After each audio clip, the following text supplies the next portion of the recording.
Welcome back to Any Recapped. Today we will cover the series, That Time I Got Reincarnated as a Slime. Let's begin. In modern-day Tokyo, a 37-year-old salaryman called Satoru lives an ordinary life. He is mostly satisfied even though he has never had a girlfriend. Satoru meets up with his work colleague called Tamura and his girlfriend. While they're walking around, a hooded man suddenly appears and targets Tamura. Protecting Tamura, Satoru pushes him out of the way but gets stabbed himself. While he is bleeding on the floor, he hears a voice announcing that he's getting various skills just like in a video game. In accordance with Satoru wanting to stop feeling the pain from his stab wound and his body turning cold, the voice tells him he has acquired resistances against heat, cold, temperature changes, electricity, paralysis, stabbing and physical attacks together with pain nullification and a body that doesn't require blood. Before he dies, Satoru tells Tamura to be happy with his girlfriend. He regrets dying a virgin and wants to become a womanizer if he is reborn. After the voice says that he has acquired a unique skill called Predator and the Great Sage skill, Satoru loses consciousness. When he wakes up, he feels like he's in a void. He can remember his past life, but realizes he can't see anything, can't talk, and doesn't feel his arms or legs. However, he can move and feel rocks and plants around him. Touching one of the plants, he instantly absorbs it and realizes he was reborn as a slime, one of the weakest video game monsters. Even though he doesn't need to eat or sleep, he keeps absorbing plants because he doesn't have anything else to do. He finds out that his Great Sage skill enables him to talk to a voice that can answer all his questions. When he asks where the plants he ate went, the voice explains that he has a unique skill called Predator. That skill enables him to store beings and objects in his stomach, analyze them, and then acquire their skills. He can also transform into that object whenever he wants. Giving his skill a try, he analyzes the plants he ate and finds out that they are medicinal hypocute herbs that only grow in areas rich in magic tools, a material that makes up all magical beings. Because he has nothing else to do, Satoru decides to gather all the hypocute herbs in the cave and make lots of healing potions inside of his body. Afterwards, he starts gathering valuable magic ore, but he doesn't look where he's going and falls down a flight of strange stairs. Even though he doesn't feel pain, he finds out he can take damage. Luckily, he has the self-regeneration skill that quickly heals him. Suddenly, Satoru hears a deep voice talking to him in his head. Realizing Satoru can't see him, the voice's owner offers to give him the gift of sight if Satoru promises that he won't get scared of him and run away. The mysterious person has been sealed in the cave for 300 years, and he has been bored the whole time, wanting someone to talk to.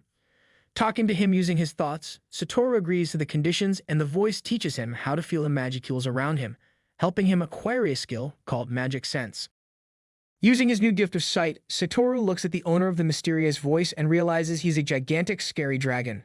The dragon introduces himself as Veldora the Storm Dragon, one of the only 4 true dragons in this world. Veldora tells him slimes usually don't have the ability to think, which makes Satoru something cowardly unique, a being with extraordinary abilities. Veldora also tells him that people from other worlds sometimes visit, but that he's the first known person who has been reincarnated into this world from another one. When otherworlders visit this world, they also always gain special abilities. 300 years ago, Veldora destroyed a whole town by mistake. A powerful female hero then defeated him and used a skill called Ultimate Imprisonment to seal him inside a cave.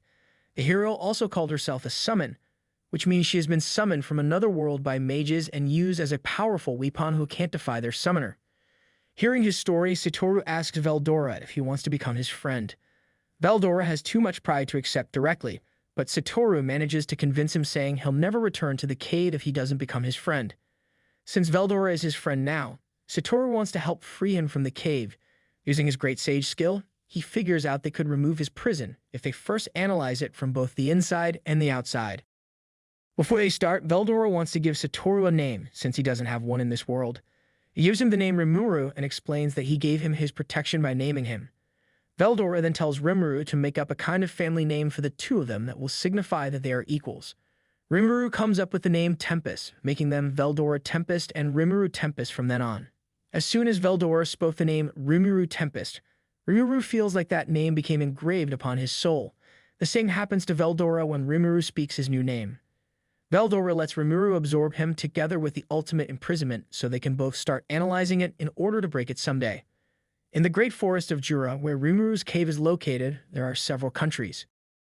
In the Kingdom of Blumen, a minister called Veryard and a guildmaster called Fuse are troubled because Veldora disappeared from the cave he was sealed in. They think the other monsters in the forest might unite and attack the humans. There is also the chance that the Eastern Kingdom will try to conquer the provinces surrounding the forest, since they couldn't reach them while Veldora was sealed nearby. Fuse agrees to do Variard a favor and investigate the forest and the Eastern Kingdom's plans. Back in the cave, Rimuru wanders around for days trying to find an exit. On his way, he acquires different skills, like the ability to swim and launch blades made of water. Encountering different enemies, he defeats them, absorbs them, and gets even more skills. Defeating a bat, he uses its ultrasonic wave skill to give himself the ability to speak. Several weeks later, he finally finds a huge gate. At that moment, the gate opens and a party of adventurers enter the cave. Rimuru hides himself, and while the adventurers go deeper inside, Rimuru escapes outside. While Rimuru is exploring the great forest and enjoying its sights, a group of goblins find him, having sensed an unusually powerful monster. The goblins' leader takes Rimuru to their poor, run-down village and asks him to help them. When the goblins' god disappeared a month before, the monsters in the area have become unusually active and started harassing them. Rimuru realizes the goblins' god was actually Veldora, who has been keeping monsters away from the nearby goblins until he absorbed him. Without Veldora's protection, the direwolves have been attacking the goblins with their overwhelming strength and numbers, causing the deaths of many of them. Their most powerful warrior, who was one of the elder's sons, died too. Seeing the goblins' situation is desperate, Rimuru seriously thinks about helping them. When they bow before him and offer him their loyalty in exchange for his protection, Rimuru realizes he can't decline anymore and agrees to become the goblin village's guardian instead of Veldora. Visiting the tent where the wounded goblins are, Rimuru quickly envelops each of them in his body and completely heals them using the healing potions he made previously. After he does that, he tells the goblins they will need to build a fence for protection. That night, the direwolves attack the goblin village led by a wolf with a scar across his eye. The goblins' new fence stops the wolves in their tracks, and Rimuru tries telling them to leave them alone, but they don't listen to him and attack. The goblins, using bows and arrows, bravely protect their village together with traps that Rimuru has set. Underestimating Rimuru, the leader wolf runs towards him to attack him, but gets caught in a sticky thread trap. Rimuru then uses his water blade skill to cut his head off. Seeing this, the other wolves stop their attack. Rimuru announces that he gives them the choice to submit to him or die. When the wolves don't respond, Rimuru decides to absorb their leader's body. Transforming into a wolf, he again gives the wolves the same choice and uses the leader's menace skill to assert his dominance. Hearing his might roar, the whole wolf pack bows to Rimuru, having decided to submit to him. After a night of celebration, Rimuru gathers all the goblins and wolves. He decides to pair them up and make them live and work together so they can become friends more easily. Since monsters don't have names, Rimuru decides to name all the goblins and wolves so he can communicate with them more easily. He is surprised when all of them are unusually happy to hear that. He names the village chief Rigger and his son Rigger, after his older brother. After naming all the goblins, he moves on to the wolves. Even though Rimuru killed their leader, it turns out none of the wolves are holding a grudge against him, not even the leader's son, a wolf with a star-shaped patch of fur on his forehead. He decides to name the wolf leader's son Ranga and even gives him the family name Tempest. However, once he does that, he starts feeling weak. He realizes that giving names to monsters uses up magic energy, and he has to take a rest to recover it. 3 days later, Rimuru finally wakes up and finds that Rigard, the old village chief, suddenly looks incredibly muscular and healthy. Rigard explains that when someone gives it a name, a monster's rank rises and it evolves. All the wolves and goblins in the village evolved in the same way, becoming strong and healthy. The male goblins evolved into hobgoblins and the female goblins into goblinas. Talking to Ranga, Rimuru finds out that all the wolves evolved, even though he only named Ranga, because all dire wolves are united as one. Ranga even renamed the entire clan into the Tempest Wolf clan. Gathering all the goblins and wolves, Rimuru gives them 3 rules he would like them to uphold. They can't attack humans, they can't fight amongst themselves, and they can't belittle other races. Trusting Rimuru's judgment, the goblins and wolves accept his rules. Rimuru appoints Rigger as the goblin lord of the village and gives jobs to all the goblins. He forms a team for protecting the village and a team for gathering food.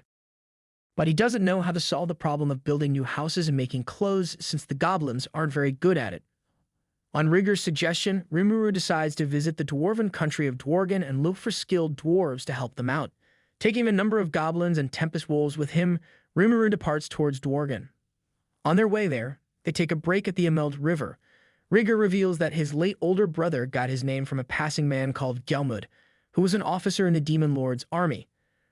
Rimuru once again asks Ranga if he feels like he wants to avenge his father, but Ranga is loyal to him now because he spared his clan and even gave them names. After 3 days of travel, Rimuru and his party arrive at Dwargan, a large trade city carved in a mountain, where humans, elves, and dwarves live together. Because he doesn't want to attract too much attention, Rimuru only takes Gapta with him, a small goblin who has been to the city before. While Rimuru and Gapta are waiting in line to get in, bandits appear and start bullying them for being weak monsters. Telling Gapta to cover his eyes and ears, Rimuru tells the bandits to go away if they don't want trouble. When the bandits don't listen, Rimuru ends up having to transform into his wolf form and use his menace skill to drive them all away. Unable to contain his power, Rimuru accidentally scares lots of innocent people, too, and attracts the attention of Dwargan's guards. Realizing Rimuru is at fault for the chaos, the guards throw him into the city's dungeon together with Gapta. Talking to Kaido, Dwargan's captain of security, Rimuru manages to convince him he didn't cause the commotion on purpose. Suddenly, a dwarf appears and tells Kaido that a monster is terrorizing the city, but they don't have enough health potions to heal their wounded allies. Getting an idea, Rimuru fills a barrel with healing potion and gives it to Kaido. Kaido takes the barrel and hurries towards the wounded dwarves, telling Rimuru to stay in his cell. When night falls, Kaido returns and tells Rimuru his potions help the dwarves defeat their enemy. As thanks, he releases Rimuru and Gapta and gives them something to eat. Rimuru tells Kaido he needs to find a talented craftsman, and Kaido agrees to help him. The next day, Kaido takes Rimuru to his brother, a talented dwarven blacksmith called Kajin. Kajin would be willing to help Rimuru, but it turns out he has gotten an unreasonably large longsword order from a minister called Vesta, and he doesn't have time for anything else. Rimuru remembers absorbing a lot of magic ore in the cave he woke up in, and he shows it to Kajin, surprising him. In exchange for the ore, Rimuru asks Kajin to find him craftsmen who could come to the goblin village and teach the villagers how to make houses. Surprised Rimuru didn't ask for anything more, Kajin accepts his offer happily. In order to help Kajin even more, he absorbs and analyzes one of his longswords. After that, he uses the magic ore he has already absorbed to produce all the swords Kajin needs in an instant. Overjoyed, Kajin takes Rimuru to a bar with beautiful elven waitresses. Rimuru enjoys the elves' attention, has fun drinking with them and the other dwarves. While all this is happening, Gapta is still sleeping in the dungeon. One of the elf girls offers to tell Rimuru his fortune.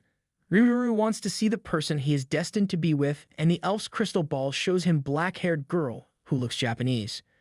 Suddenly, the minister called Vesta enters the bar. Approaching Kajin arrogantly, he taunts him, thinking he won't be able to finish making all the swords he ordered in time, but gets surprised when Kajin tells him they're already done. When he sees Rimuru, Vesta is disgusted and spills a mug of beer on him while mocking him for being a slime. Rimuru does his best to stay calm, but Kajin gets angry and knocks Vesta out with a punch because he mocked his guest, Rimuru.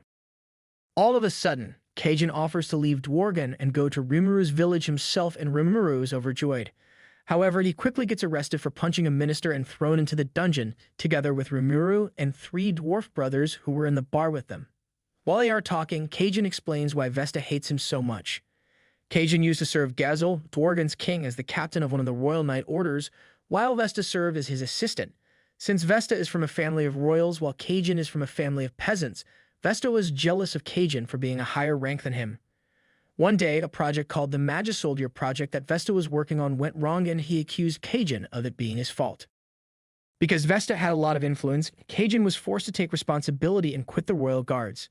Ever since, Vesta continues to hold a grudge against Kajin and does his best to make his life harder. Nevertheless, Kajin doesn't think Vesta is a bad person, since he is passionate about his work. Kajin thinks that if he leaves the country, Vesta might become a better man. This is why he wants to go with Rimuru to his village. The 3 dwarf brothers also want to join him, and Rimuru accepts them. The next morning, Rimuru and the dwarves' trial begins once the king, a large, serious dwarf called Gazel, appears. Since they're not allowed to speak unless the king allows them, Rimuru and the dwarves' defendant talks instead of them. However, he ends up lying about the dwarves storming the bar and assaulting Vesta while he was peacefully drinking there. Kajin realizes Vesta has paid their defendant to accuse them instead of defending them. When Vesta agrees with the defendant's testimony, the judge sentences Kajin to 20 years of forced labor and the other dwarves to 10 years of labor. Surprisingly, Gazel asks Kajin to return to him and serve as his knight again, but Kajin tells him he already promised to serve someone else. The king understands and exiles Kajin and the others, ordering them to leave immediately. While he is leaving, Rimuru notices the king looks sad. Afterwards, Gazel talks to Vesta alone and reveals he knew he lied about Cajun being at fault for the Magisoldier project's failure, but he trusted Vesta and waited for him to admit it. Because he destroyed the dwarves' relationship with Rimuru, who helped them with his incredibly strong healing potions, Gazel fires Vesta as his retainer. Vesta is shocked, but he says nothing to defend himself, realizing he has made a mistake. Ever since he was a boy, he only wanted to be useful to the king, but he chose the wrong path somewhere along the way. With tears in his eyes, he asks the king for forgiveness, but Gazel only thanks him for his service and tells him to never show himself to him again. Later, Gazel orders an assassin to keep his eye on Rimuru because he thinks he is a dangerous monster. Meanwhile, in a guild in the kingdom of Blumen, Fuse the guildmaster reports that there is no sign that the Eastern Empire is preparing to attack. In front of him are the three adventurers Rimuru saw at the entrance of the cave before: a fighter called Kavel, a sorcerer girl called Eren, and a thief called Yido. Fuse sent the three of them to check if Eldora is still in the cave, and they confirmed he disappeared. Their next mission will be to investigate around the Great Jura Forest and see what is happening with the monsters there. Outside, while the adventurers are complaining about Fuse overworking them, a masked black-haired girl called Shizu approaches them and asks to accompany them to the forest. Eren immediately accepts and Shizu is grateful. A few weeks after they return to the goblin village, Rimuru shows Ranga a powerful new skill called Black Lightning. As soon as they arrived, Cajun and the other dwarves started teaching the goblins how to make weapons, clothes, jewelry, and houses. While Rimuru was gone, goblins from other villages heard about him and joined his village, expanding it from 100 to 500 goblins. Using his great sage skill, Rimuru finds out that orcs, lizardmen, and ogres are currently competing over dominance in the Great Forest of Jura. In order to protect the goblins from those powerful monsters, Rimuru accepted them and gave all names. Because Rimuru forgot him in Dworgen, Gobta learned how to summon a Tempest Wolf and rode it back to the village in order to escape from the dungeon. Rigurd was promoted from Goblin Lord to Goblin King, since he became the leader of the village elders who recently joined them. In the present, Rigurd, as the captain of the village's security, reports that he saw suspicious human scouts in the forest. In the forest, Shizu and the three adventurers are running away from giant ants. Suddenly, Shizu takes out her sword and envelops it in flames. With swordsmanship and fire spells, she quickly and skillfully kills all the ants. However, one of the ants gets back up, but Shizu is too exhausted to attack. Before the ant manages to attack her, a black lightning bolt hits the ant and kills it, making Shizu's mask fly away. Having killed the ant, Rimuru shows himself to Shizu and the adventurers and realizes Shizu is the person he saw in the elf's crystal ball. Taking Shizu and the others to the village, Rimuru and the goblins give them something to eat. After they finish the meal, they all formally introduce themselves to each other. The adventurers are impressed that Rimuru is the master of the village and thank him for rescuing them and giving them something to eat. While Shizu is eating, seeing her sitting style, Rimuru realizes she is probably from Japan. The adventurers' leader, Kavel, explains to Rimuru that they were sent by the guild to investigate the forest, and Rimuru lets them all stay in the village overnight. At sunset, Rimuru finds Shizu alone on a cliff overlooking the forest. Shizu realizes Rimuru is from Japan from the way he is talking and admits she is also from Japan. She tells Rimuru about her past. A long time ago, her hometown was in the middle of a war, and she was running away with her mother. Shortly after some burning debris fell on her mother and killed her, someone summoned Shizu to this world. In order to cheer her up, Rimuru uses a skill called Thought Communication to show Shizu his memories of living in Japan and how much the country changed for the better since she left. He tells her he wants to make this world one where everyone can live in peace, and she supports him. After Rimuru leaves, Shizu remembers the time when she was summoned. She woke up in a magic circle on the floor with an emotionless blonde man observing her. At first he thinks she is useless, but then decides to give her body to a powerful fire spirit called Ifrit. Suddenly, a parrot monster appears in the room and announces that he will defeat the blonde man, who is actually a demon lord called Leon. In order to test Shizu, Leon tells Ifrit to take over her body. Using an incredibly powerful fire spell, Ifrit eradicates Konnik completely. Satisfied with Shizu's results, Leon decides to take her in. Sometime later, Shizu sees her friend Perino in the forest together with a fox pup she rescued. When Perino takes the fox with her to Leon's castle, the fox starts growling at Leon as soon as it sees him. Thinking the fox is a threat, Ifrit takes control of Shizu, making her eyes turn red. Instantly, he burns both Perino and Pizu until nothing is left of them. Regaining control of herself, Shizu realizes what happened and starts crying in despair. In the present day, Shizu wakes up from a nightmare. Suddenly, her eyes turn red, but she manages to suppress Ifrit's influence. Later that day, Shizu tells Rimuru that she will have to go soon so she doesn't cause any trouble for him. She tells him her goal is finding the man who summoned her and admits that she is actually several decades old. When Shizu rejoins the adventurers, she suddenly starts acting strange and clutches her stomach. She starts screaming in pain, her mask breaks and light starts pouring out of it. In an explosion of fire, she flies into the air. Cable realizes that Shizu is actually the retired legendary hero of their guild known as the Conqueror of Flames. Seeing what is going on, Rimuru tells Rigger to evacuate the villagers. In a vortex of flame, Shizu's eyes turn red and she transforms into Ifrit, who summons 3 flying salamanders that start burning down the foundations of Rimuru's village. The adventurers know they are no match for him, but want to do their best to save Shizu anyway. Rimuru asks Ifrit what he wants, but Ifrit doesn't say anything and just throws a fireball at him. While the adventurers fight one of the salamanders, Rimuru summons Ranga and rides him. While Ranga is evading the salamander's fire blasts, Rimuru uses his Great Sage skill to try and think of ways to beat them. When the Great Sage skill tells him that only magic attacks will work on spirits, Rimuru asks Eren to fire one of her Icicle Lance spells at him. Absorbing the Icicle Lance, Rimuru analyzes it and learns it. Jumping through the air on Ranga, he summons a large number of Icicle Lances to create an attack he calls Icicle Shotgun, which he uses to defeat the 2 salamanders. However, the 3rd salamander approaches the 3 adventurers and self-destructs near them, defeating them.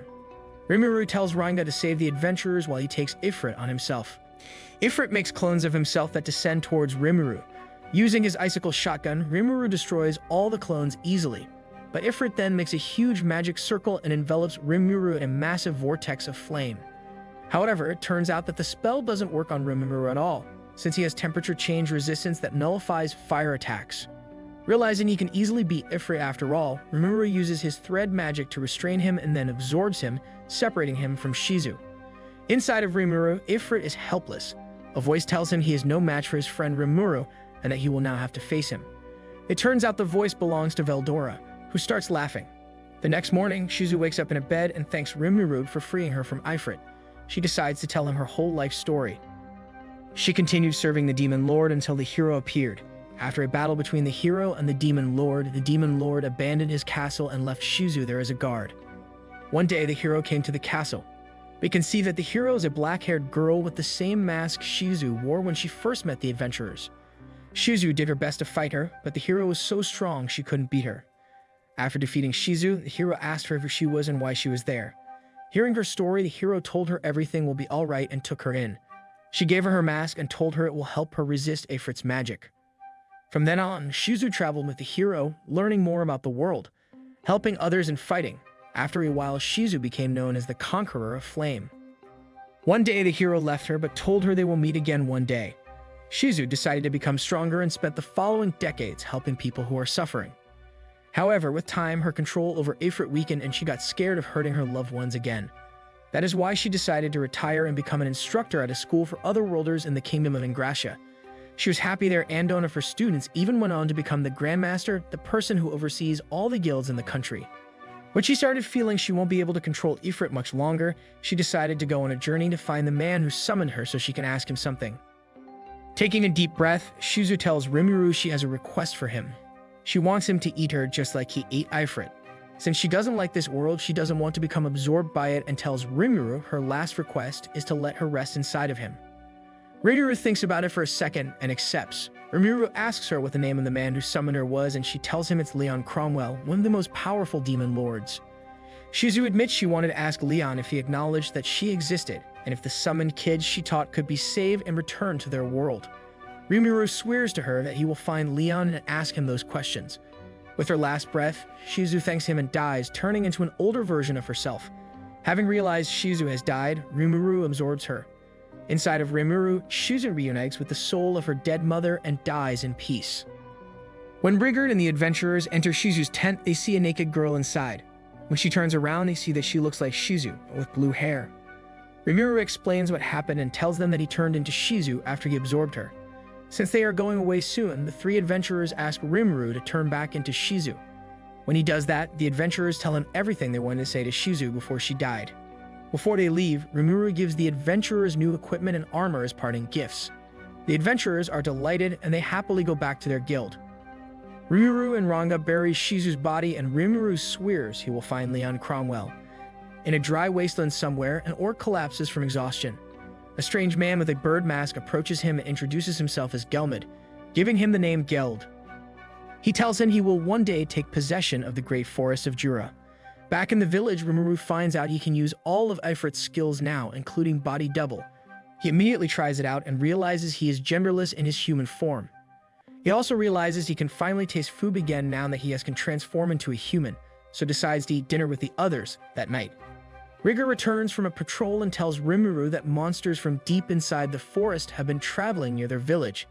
Hearing this, Rimuru sends Ranga, Rigger, and the rest of the hunting party to inspect the forest.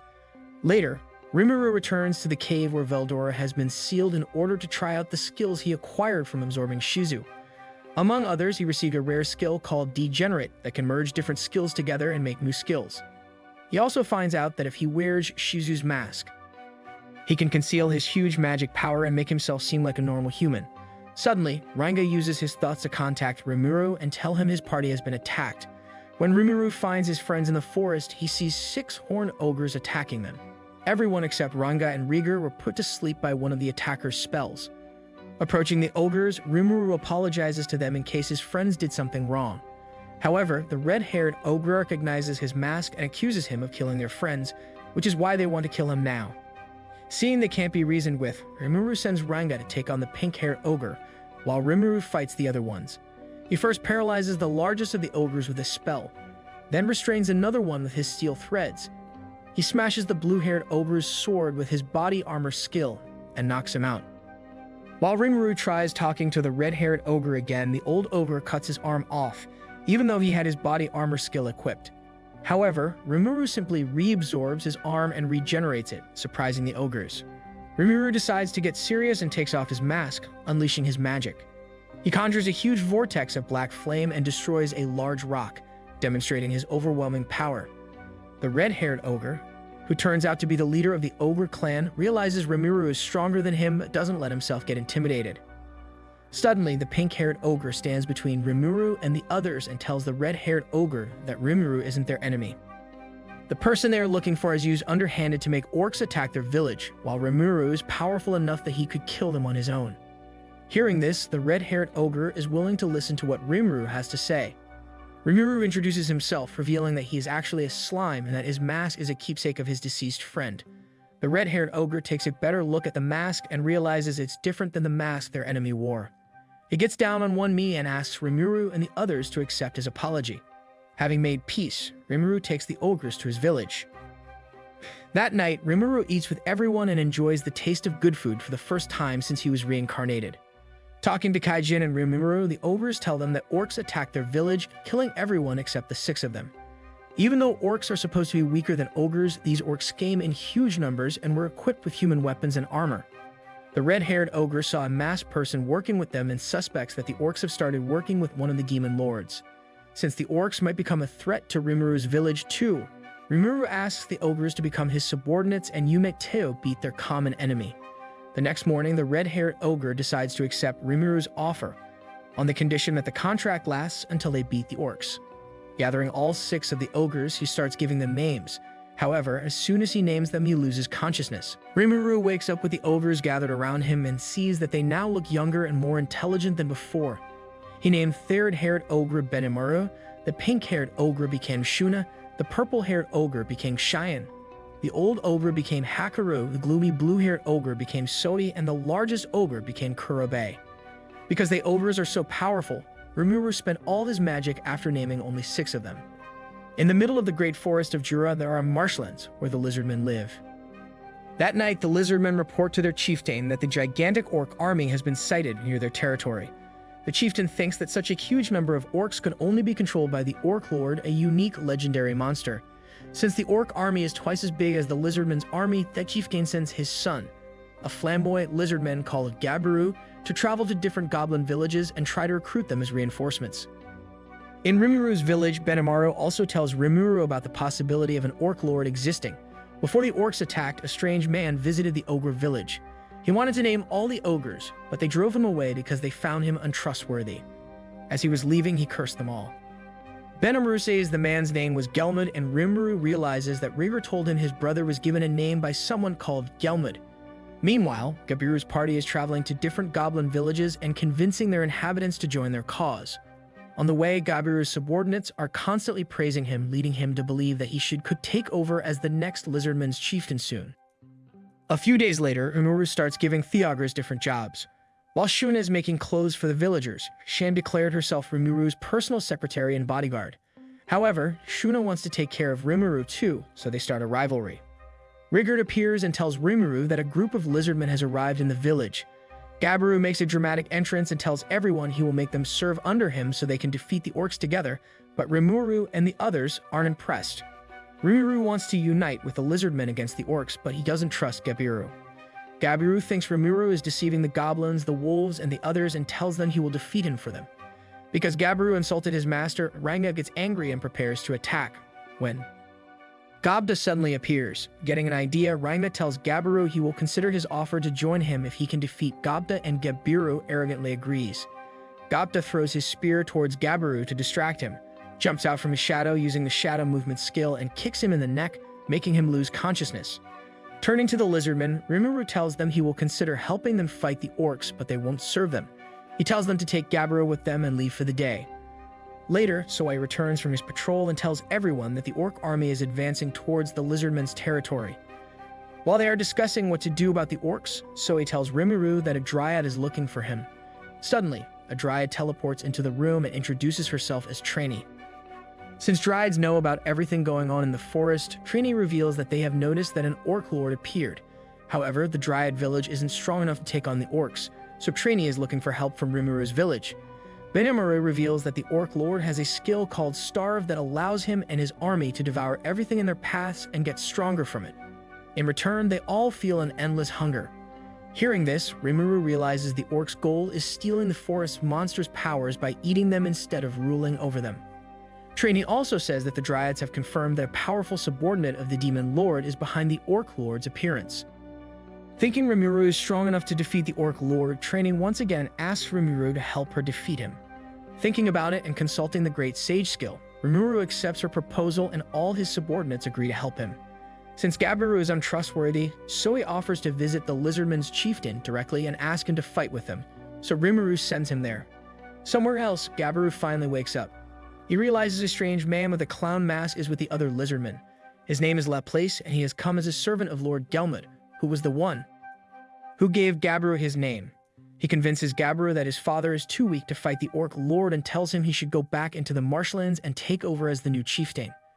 Meanwhile, the massive orc army is marching towards the lizardman's territory. Before they get there, Soai arrives. He confirms the chieftain's theory about the orc lord and proposes that Rimuru's village joins forces with the lizardmen.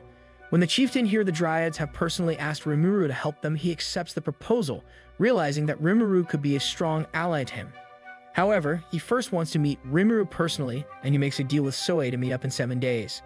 After Soai leaves, the chieftain gathers his army and tells them not to attack the orcs until reinforcements arrive from Rimuru's village. He doesn't want his soldiers to die for no reason and make the orc army more powerful.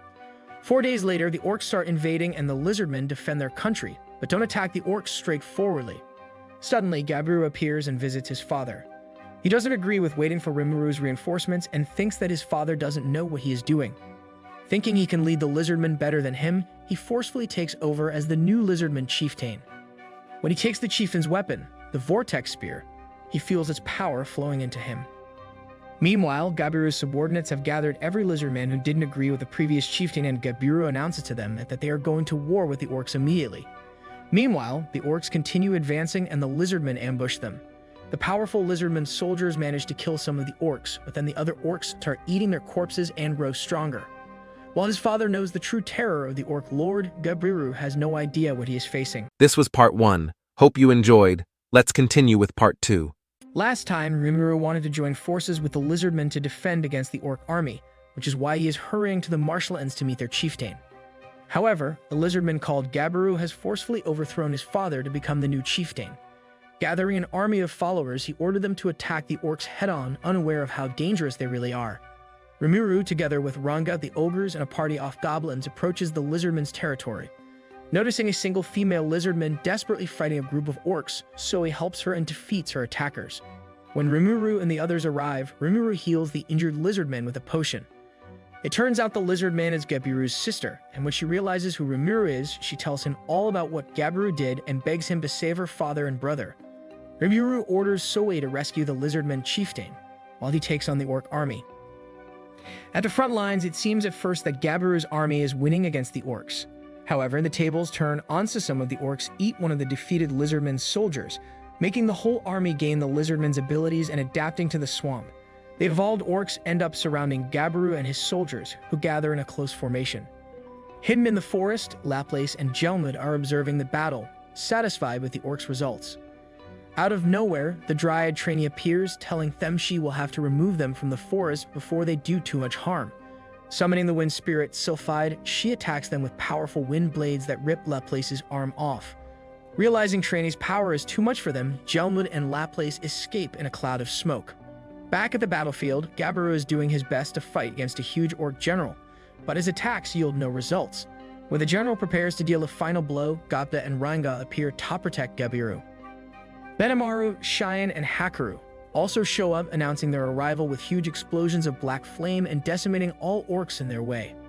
At the same time, Ranga turns into his latest evolution, a Tempest Star Wolf. Using a skill called Death Storm, he summons powerful tornadoes that kill the orc general and all the other orcs in Theria. While Benimaru, Hakaru, and Cheyenne are using black flames and their swordsmanship skills to mow down huge numbers of orcs, Zoe rescues the lizardman chieftain. On their way out, they are confronted by a huge orc, but Zoe easily traps him with his wires and cuts him into pieces. Somewhere else, Gelmud is angry, observing Rimuru's ally stirring the tides of the battle against the orc army. Panicking, he takes off towards the battlefield, scared that his master will kill him if he fails.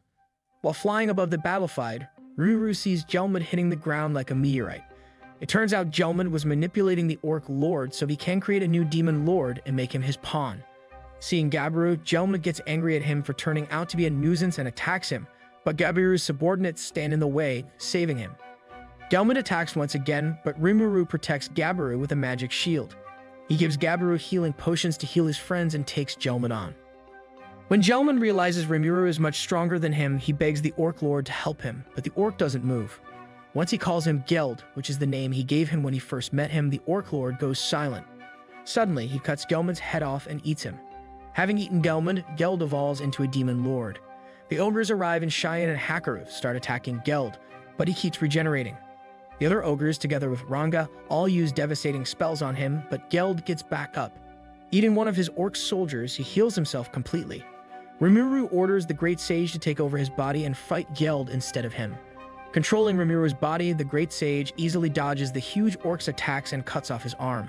However, the Demon Lord instantly regenerates his arms and starts throwing powerful balls of energy at Rimuru. Rimuru blocks them and creates a vortex of fire that envelops Geld, but doesn't harm him since he has fire resistance. Rimuru then decides to take control over his body again, having figured out how to defeat the orc. Turning into a mass of slime, Rimuru starts enveloping Geld, while Geld struggles to free himself. In the end, Rimuru turns out to be faster than Geld and absorbs him completely. Inside of Rimuru, Geld relives his past and we find out he was the king of the orcs. Since the orcs' territory was devastated by a terrible famine, he ventured out to the great forest of Jura to find food. However, he collapsed on his way there and was found by Gelmud, who saved him and started manipulating him from then on. Geld keeps struggling because he doesn't want the orcs to bear his sins after he dies, but Rimuru tells him he will take on his sins for him. Hearing this, Geld sees the dry wasteland that was his home turn into a beautiful green pasture and he finally feels at peace. With Geld's death, the effect of his starved skill ends. His orc army goes back to normal and they stop fighting. After the battle, Benimaru and the ogres tell Rimuru they want to continue serving him, even though they have fulfilled their contract with him. The next day, Rimuru gathers the representatives of all the races that were involved in the war against the orcs. He doesn't want to charge the orcs with any crimes since anyone would act like them if they were faced with an extreme famine. He announces that he has taken all of the orcs' sins upon himself, keeping his promise with Geld.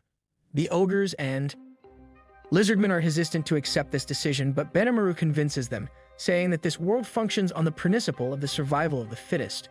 Since there are now 150,000 orcs without a home, Rimuru proposes that the other races provide food, water, and living spaces for them in exchange for the orcs becoming their workforce. He wants to form an alliance in which all the races of the Great Forest of Jura can peacefully live together and help each other. Hearing this, everyone present agrees with him, and the orcs thank Rimuru with tears in their eyes. Trini proposes that Rimuru becomes the Chancellor of the Alliance, and Rimuru is nervous about it, but promises to do his best. After the meeting, one of the orcs approaches Benimaru and begs him to forgive them for destroying their village. He wants Benimaru to kill him in exchange for sparing the other orcs. Before the meeting ended, the ogres all got titles from Rimuru.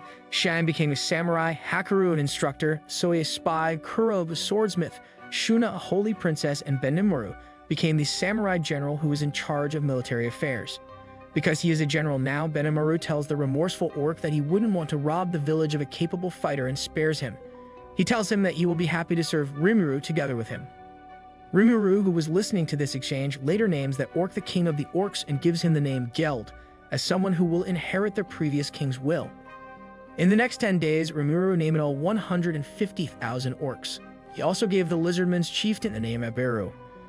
For the crime of treason, Gabiru is exiled from the Lizardman tribe, but he is allowed to take the Vortex Spear with him. His 3 most loyal subordinates follow him, and Gabiru tells them he will take care of them. In a mansion somewhere, Laplace talks to the demon lord Clayman, a mysterious white-haired man. Clayman has been watching Rimuru fight Geld and is curious about him. 3 months later, the orcs, under Kajin's leadership, finally finish building the houses. They even construct a sewage system and build roads, making the village resemble a city. One day, the dwarf king Gezel arrives unannounced together with a group of knights on winged horses. Since Rimuru has become a powerful leader, Gezel decided to meet him in person to find out if he is a threat to his nation. Seeing Gezel and his knights, Rimuru welcomes him into his city. In order to uncover Rimuru's true nature, Gezel challenges Rimuru to a duel, and Rimuru accepts. They start fighting, and Gezel turns out to be an extremely powerful warrior. Rimuru is struggling, but he manages to block his strongest attack. In the end, Gezel is satisfied with Rimuru and understands that he isn't his enemy. It also turns out Hakaru was Gezel's master, who taught him how to fight with a sword when he was a boy. That night, Rimuru and Gezel drink together and talk.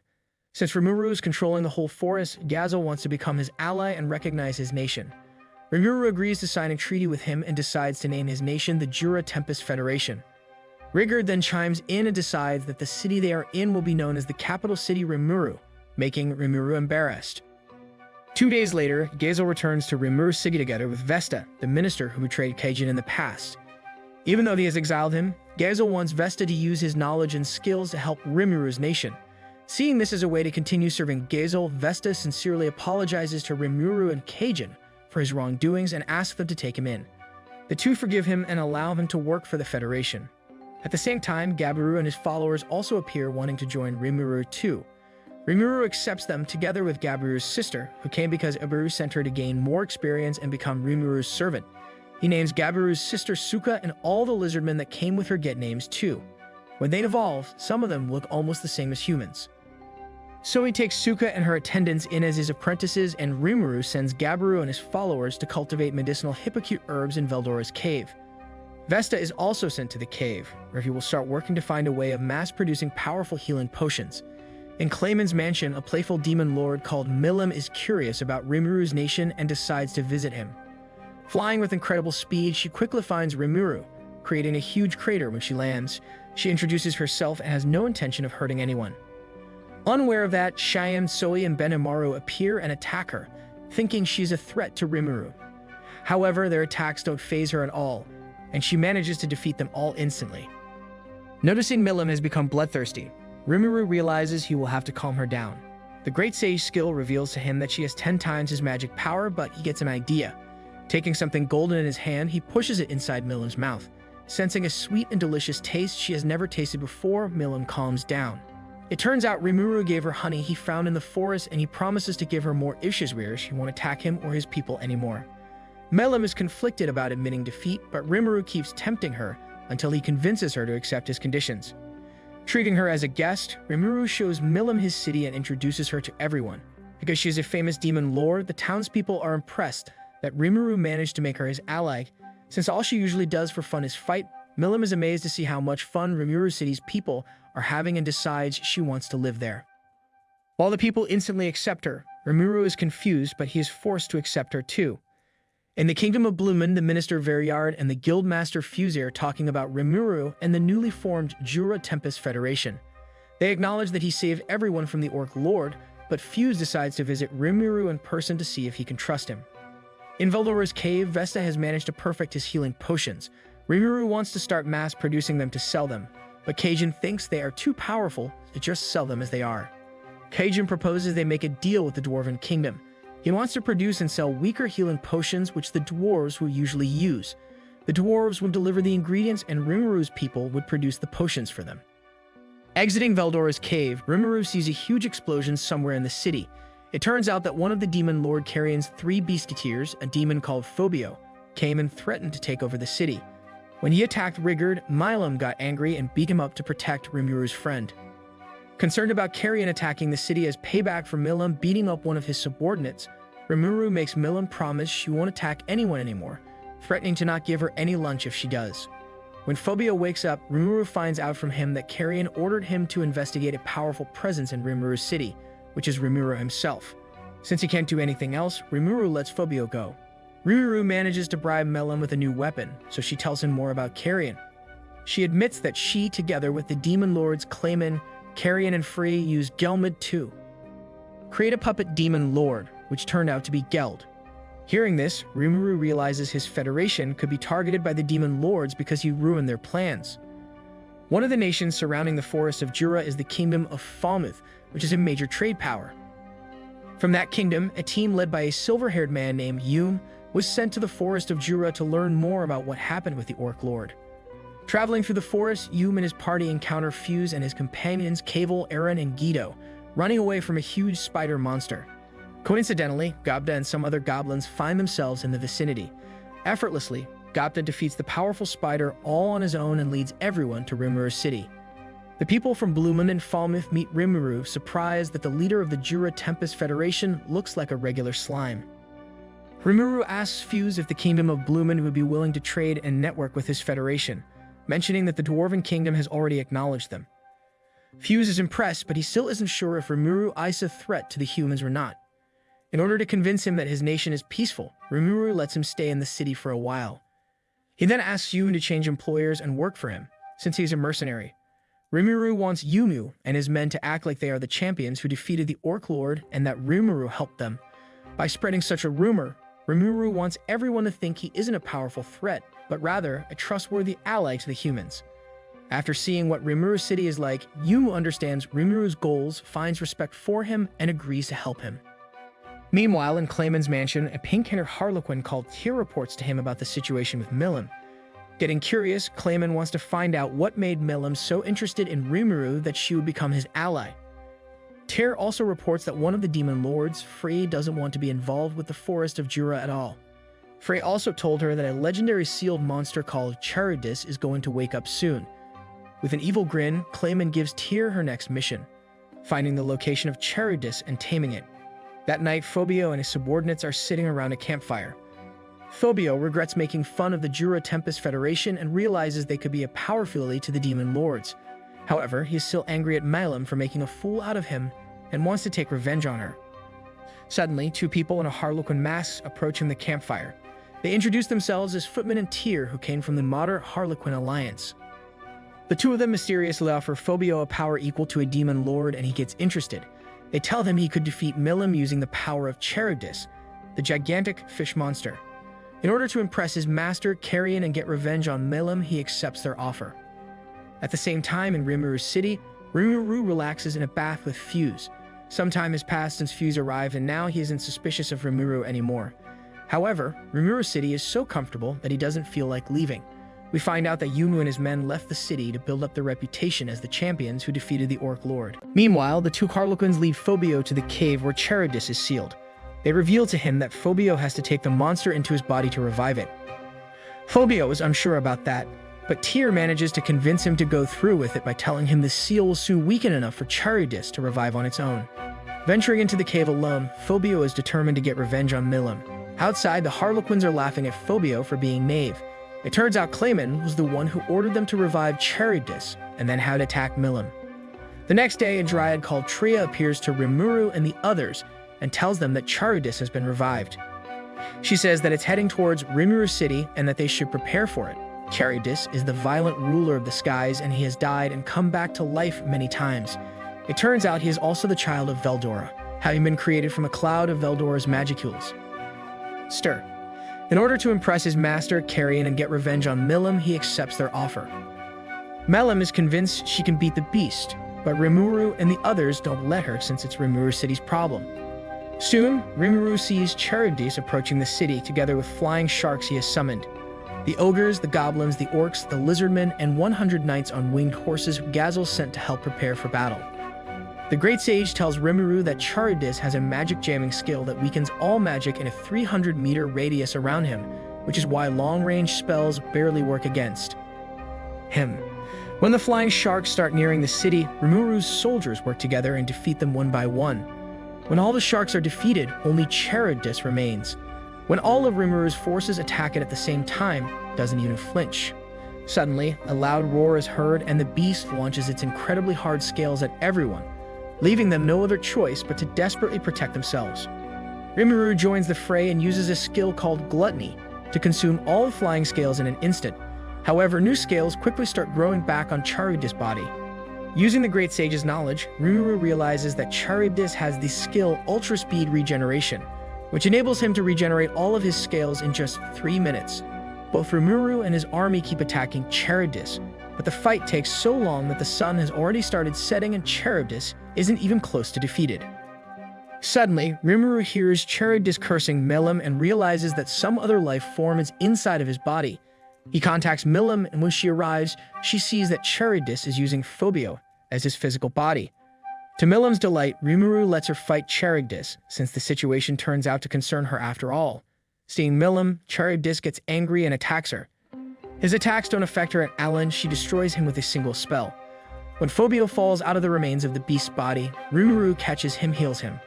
Waking up, Phobio immediately apologizes to everyone and takes responsibility, saying Carrion has nothing to do with his actions. He tells them that a pair of harlequins told him where Charybdis was sealed. Milim doesn't know anything about harlequins, but tells Rimuru that Clayman might be at fault since he is always scheming something. Suddenly, the demon lord Carrion, who is a large demon with blonde hair, arrives to pick Phobio up. He gives Phobio a powerful punch and apologizes to Rimuru for the trouble his underling caused. When Carrion tells him he is in his debt, Rimuru asks him if he would be willing to enter a non-aggression pact with the Jura Tempest Federation. Carrion, who turns out to be the leader of the kingdom of Eurazania, swears he won't ever attack Rimuru's nation, surprised that Rimuru didn't ask for anything more from him. Picking Phobio up, he leaves. After the great battle, everyone in the city celebrates their victory over the meat of the sharks they killed. That night, Milim leaves the city explaining that she has to go see the other demon lords, but that she will return one day.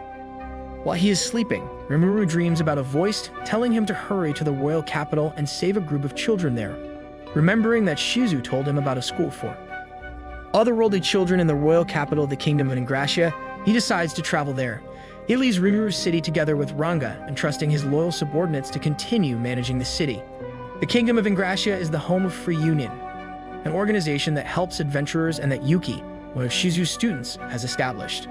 After a 3-day journey, Rimuru arrives to the royal capital. Telling Ranga to hide inside of his shadow, he explores the huge modern city full of people. Locating the Free Union headquarters, he seeks the audience of Grandmaster Yuki, who is a plain-looking man. When Yuki sees Rimuru wearing Shizu's mask, he is immediately suspicious of him and attacks him with a powerful kick. Rimuru manages to block the kick and calm Yuki down, explaining to him what happened to Shizu. Soon, the two become friends over anime and manga, since Yuki is from Japan, just like Rimuru. Getting serious, Rimuru tells Yuki he wants to make Shizu's final wish come true and help her students. Wanting to help him, Yuki gives Rimuru a job as a teacher at Free Academy, where Shizu's former students are studying. Yuki tells him Shizu's students are 5 summoned children who were called into this world when different nations failed to summon a hero as a weapon. After they were summoned and thrown away, Shizu took them in and saved them.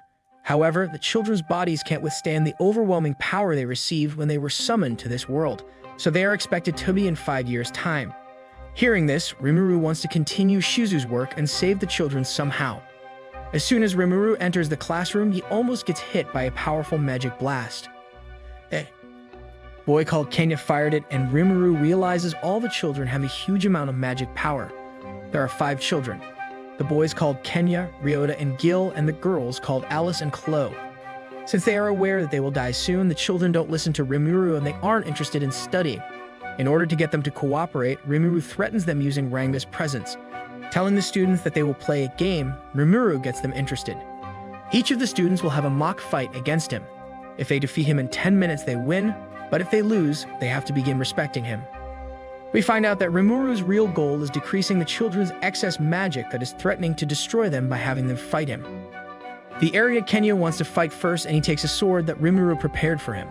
When the fight starts, Kenya does his very best to hit Rimuru with his flame magic, but he can't do it. After 10 minutes without being able to score a hit, he loses. Next up is a quiet girl called Chloe. She uses water magic and imprisons Rimuru in a water prison, threatening to defeat him with blades made of water. However, Rimuru easily breaks out of the prison and Chloe loses. The next student is Gil, who fights using magic bullets. However, Rimuru blocks all of his attacks and he loses, just like the others. Next is the timid Ryota, who turns ferocious as soon as he starts fighting. Going berserk, he attacks Rimuru with enhanced physical attacks, but can't hit her and loses. In the end, an arrogant girl called Alice fights against Rimuru. She takes out stuffed animals and makes them attack Rimuru. Even though Rimuru recognizes she has great potential, the dolls can't harm him and Alice loses. After the last match ends, Rimuru looks at the children and sees that their magic energy hasn't decreased at all. However, he doesn't lose heart and swears he will save them. Showing them Shizu's mask, Rimuru tells the children that Shizu has entrusted them to him. Hearing this, the children tell Rimuru they trust him now. That night, Rimuru teleports himself to the forest to visit Trainee. He remembered that Shizu was also summoned as a child, but she didn't die from her overwhelming magic energy. Rimuru thinks the reason for that might be the fact that Leon Cromwell sealed Ifrit inside of her. He thinks that if he can make powerful spirits inhabit the children's bodies, he will be able to control their energy, and they won't die. Talking to Trainee, he finds out that there is a place called the Dwelling of Spirits, where spirits reside together with their queen. However, the only entrance she knew stopped working once the new Queen of Spirits appeared. During the following month, Rimuru is doing his best to find an entrance to the Dwelling of Spirits, but he has no luck. One day, he has a picnic with his students outside of the city. Suddenly, everyone feels a strange magical pressure in the air, and they see a huge sky dragon flying over them and towards the royal capital. Rimuru announces that he will go beat the dragon and protect the capital, while Ranga protects the kids. Reaching the city's walls, the dragon attacks them, but Rimuru quickly arrives and blocks its attack. Realizing the dragon is a lot weaker than Charybdis, he quickly absorbs it, leaving the nearby guards and a nearby merchant in awe. Later, Yuki tells Rimuru that a merchant called Mjalmil has invited him and the children for dinner because he saved him from the sky dragon. At Mjalmil's luxurious house, Rimuru and the children are served delicious food. The merchant is happy to be able to accommodate Rimuru and feels like he owes his life to him. It turns out Mjalmil knows everything about Rimuru since he has a trustworthy information network. Hearing this, Rimuru invites him to come to Rimuru City and teach the merchants there about selling their products to foreign nations. Mjalmil gladly accepts. While they're leaving, one of Mjalmil's attendants blesses the children in the name of the Queen of Spirits, and Rimuru overhears her. He asks her if she knows where the Dwelling of Spirits is, and she tells him where it is in exchange for a tip. Soon, following the girl's instructions, Rimuru, Ranga, and the children delve deep into a forest in the Republic of Ergracia, where they finally find a wooden gate cut into a massive tree. The children are scared of entering, but trust Rimuru and follow him through the gate. Inside, they find a long corridor, and Rimuru realizes there are magic traps set that are meant to confuse travelers, but he easily protects himself from them. While walking, they all hear voices laughing at them. When Rimuru asks them to take him to the Dwelling of Spirits, one of the voices agrees to help him, but before that, it wants to challenge him. With a bright light, the voice shows Rimuru and the others a path. Following the path, they get to a dead end, but the lights then expand to reveal that they are in an arena. In the middle of the arena, there is a pink robot. The voice tells Rimuru he will have to defeat it if he wants to find the spirits. While Ranga protects the children, Rimuru faces the robot. The great sage reveals to him that the robot is actually a golem made of magisteel and has high magic power. The golem suddenly starts throwing punches at him, and Rimuru dodges them while thinking of how to defeat it. Finally, he first traps it inside a net of threads and then burns it down to a cinder using magic. Since he defeated her golem, the owner of the voice reveals herself, scared of Rimuru destroying her too. It turns out she is a tiny fairy called Ramirez, who is one of the 10 great demon lords. When Rimuru tells her he knows the demon lord Melim, Ramirez realizes he is the famous slime from the forest of Jura. Surprised, the children also find out for the first time that Rimuru is actually a slime, and they are impressed. Giving Ramirez a cookie, Rimuru becomes friends with her. She admits that she didn't really intend to hurt him and that she only wanted to have fun scaring him. However, she didn't expect him to destroy her golem that she did made using complex spirit engineering. Hearing this, Rimuru remembers Vesta's failed Magisoldier project and realizes that the dwarves and the elves probably worked together on it. Ramirez confirms he is right. She tells him the project failed because they couldn't produce a Magicore that could serve as the Magisoldier's heart. Without it, the Magisoldier couldn't withstand the spirit power, so it went berserk and fell apart. After that, Ramirez took the shell of the failed Magisoldier and constructed the golem that Rimuru destroyed. Rimuru asks Ramirez to help him meet the Queen of Spirits in exchange for constructing a new golem for her. Surprisingly, it turns out Ramirez is actually the former Queen of Spirits who fell from grace to become a demon lord. She also tells him that Leon Cromwell was a hero before he also fell from grace to become a demon lord. It turns out that Ramirez is the one who maintains the balance of the world. She tells Rimuru she is willing to help him summon the powerful spirits he needs to save the children. Leading them along a special route, Ramirez helps Rimuru and the children reach the deepest part of the labyrinth, the dwelling of spirits. Ramirez tells Rimuru that even if none of the spirits they call will listen, he can just take a part of a spirit's magical energy and make a new spirit out of it. She instructs the children to call out to the spirits, and if a spirit is interested, it will respond. First up is Gil. He starts praying and tiny sparks of light start raining down on him.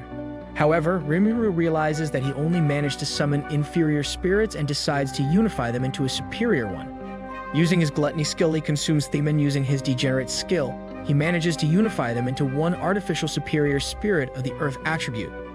Putting his hand on Gil's head, Rimuru transfers the spirit into his body and immediately notices that Gil's magic power is under his control now. Realizing Rimuru has saved him, Gil is overjoyed. Rimuru does the same with Alice, who gets an artificial spirit of the space attribute. When Kenny approaches the summoning field, a superior spirit with a light attribute arrives, since he felt something shining in Kenya. He enters Kenya's body, deciding to protect him until he is grown up. Next up is Ryota, who gets an artificial spirit with both water and wind attributes. Finally, Clove, who is strangely embarrassed, stands on the field and tells Rimuru she loves him before she starts praying. Shortly after, the earth starts shaking violently. An incredibly powerful figure in the form of a woman appears, and the great sage identifies it as a spiritual body rather than a spirit. Flying around the room, she kisses Rimuru and passes through him like a ghost. When it starts flying towards Clo, Ramirez tries to stop it, realizing the being is dangerous. However, the being manages to enter Clo anyway. Examining her, Rimuru realizes her magic energy seems stable. Ramirez doesn't understand what happened, but she knows that the being came from the future. She thinks it will be a big problem if the being is reborn someday, but Rimuru's only concern is that Clo is fine. Rimuru thanks Ramirez for helping the children and keeps his promise by making a golem for her. He even summons a demon to inhabit it. Later, Rimuru and the children return to the royal capital. Meeting with Yuki, he is able to confirm that the students will finally be able to lead normal lives. Having saved the children and fulfilled Shizu's wish, Rimuru is happy. Meanwhile, an ominous black-haired demon thinks that Rimuru is summoned and now he wants to find him.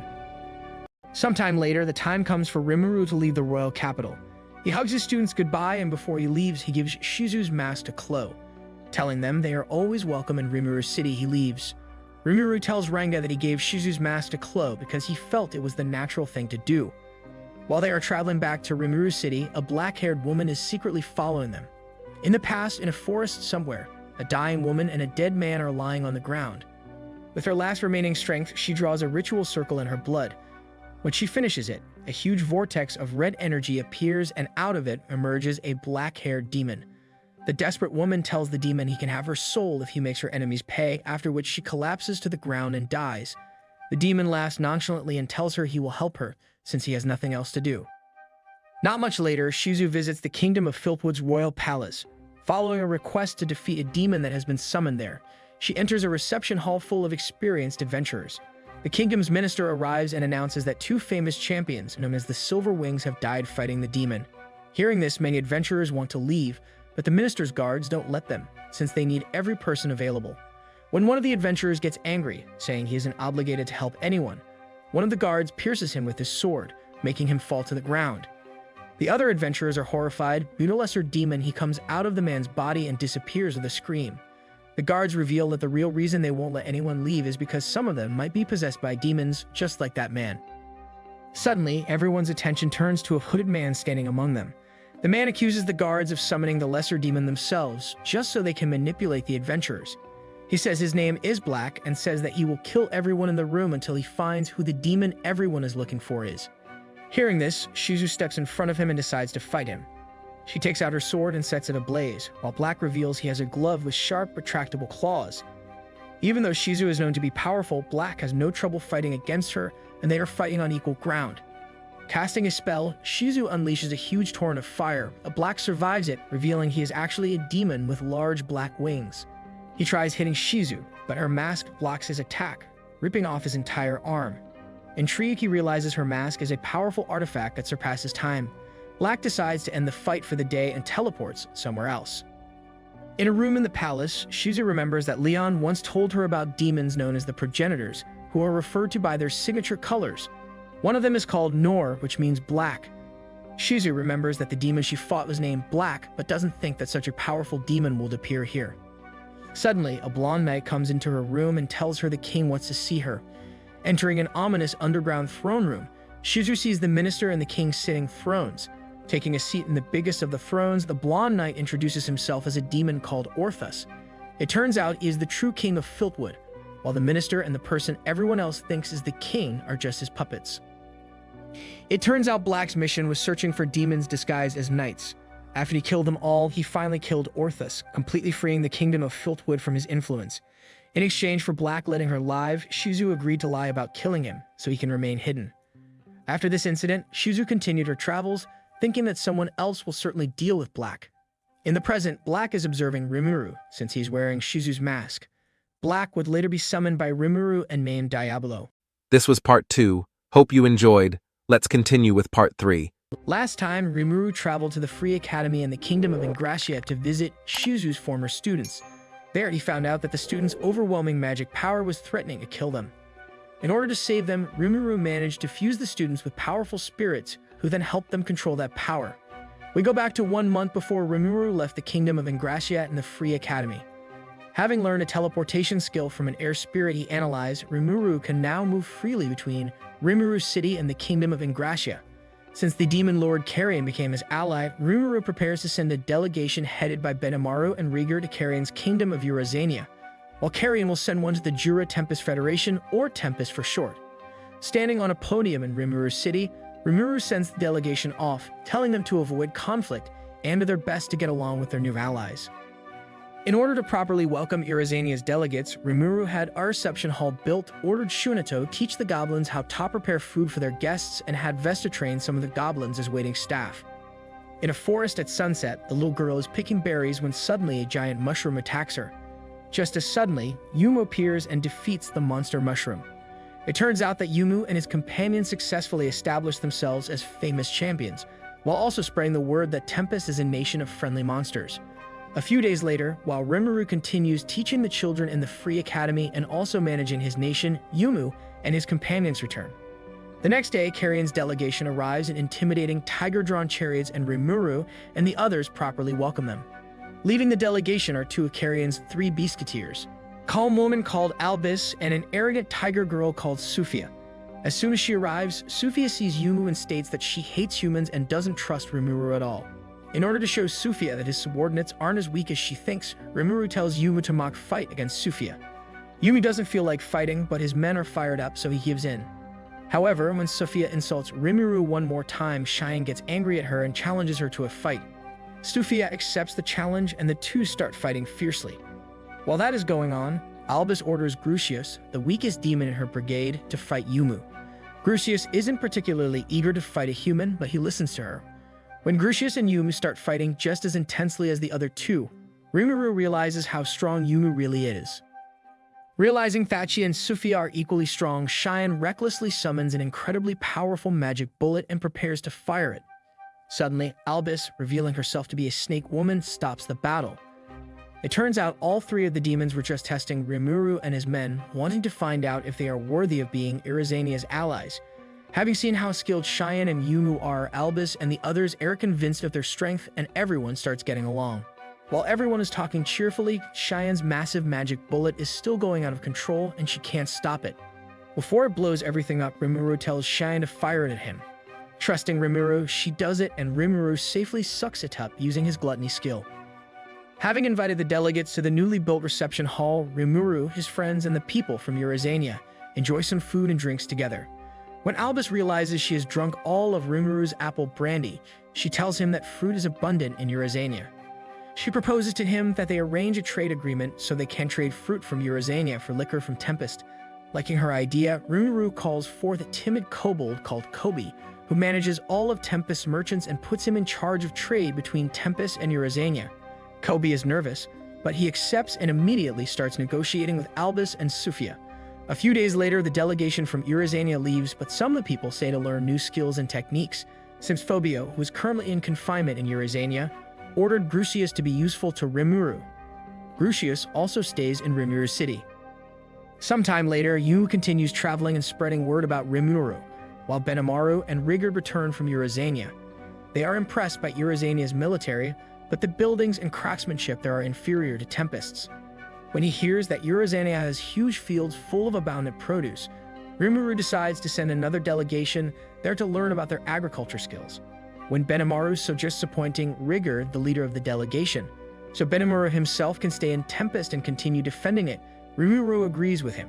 The next day, Rimuru departs to Dworgen together with the ogre girls, dwarves, Ranga, and some goblin riders because he wants to talk to Gazel the dwarf king. While they are traveling, they see Geld and the other orcs repairing the road that was destroyed when Charybdis attacked. Rimuru is pleased by their efficiency and gives them barrels of beer as a reward. 4 days later, Rimuru and his escort arrive safely at Dworgen. Kajin reunites with his brother Kaido for the first time in a while, and Kaido is surprised at Rimuru's human form. In the city, they meet Dorf, the captain of the Pegasus Knights that helped them defeat Charybdis, and he takes them to the king. Meanwhile, in Clayman's mansion, Clayman has been observing Rimuru the entire time and blackmails a nervous green-haired girl to do a job for him. In Dworgen, Rimuru talks to Gazel, telling him how much the dwarves and Vesta helped developing Tempest. Gazel is satisfied with the dwarves and Vesta living good lives in Tempest, but his face suddenly hardens. When Charybdis attacked Rimuru's city, Gazel noticed the incredible blast of magic that defeated the beast and has been wondering what kind of weapon could do that.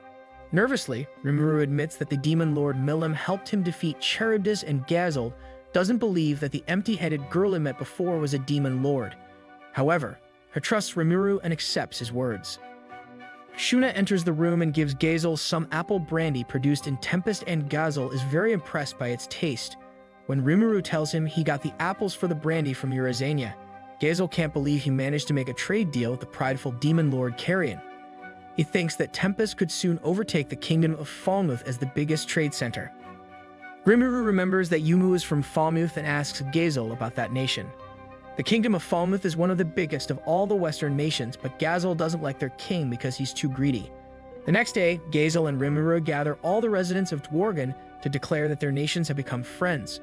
Rimuru does his best to show that Tempest wants to be a bridge between monsters and humans, and the people of Dworgen give him a big applause.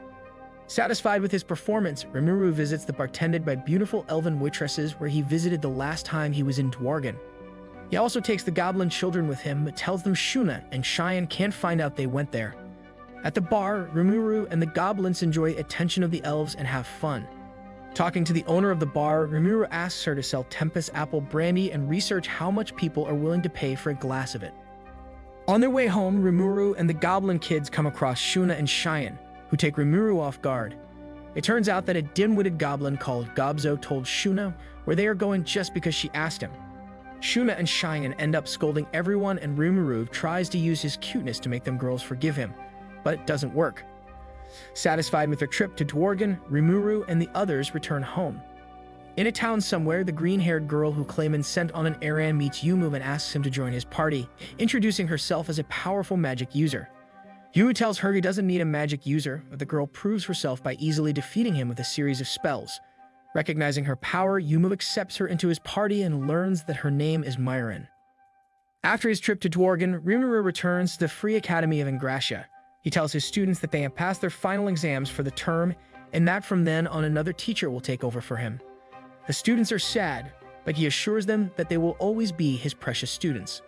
Later, Yumu and his party, including Myron, arrive at Rimuru City.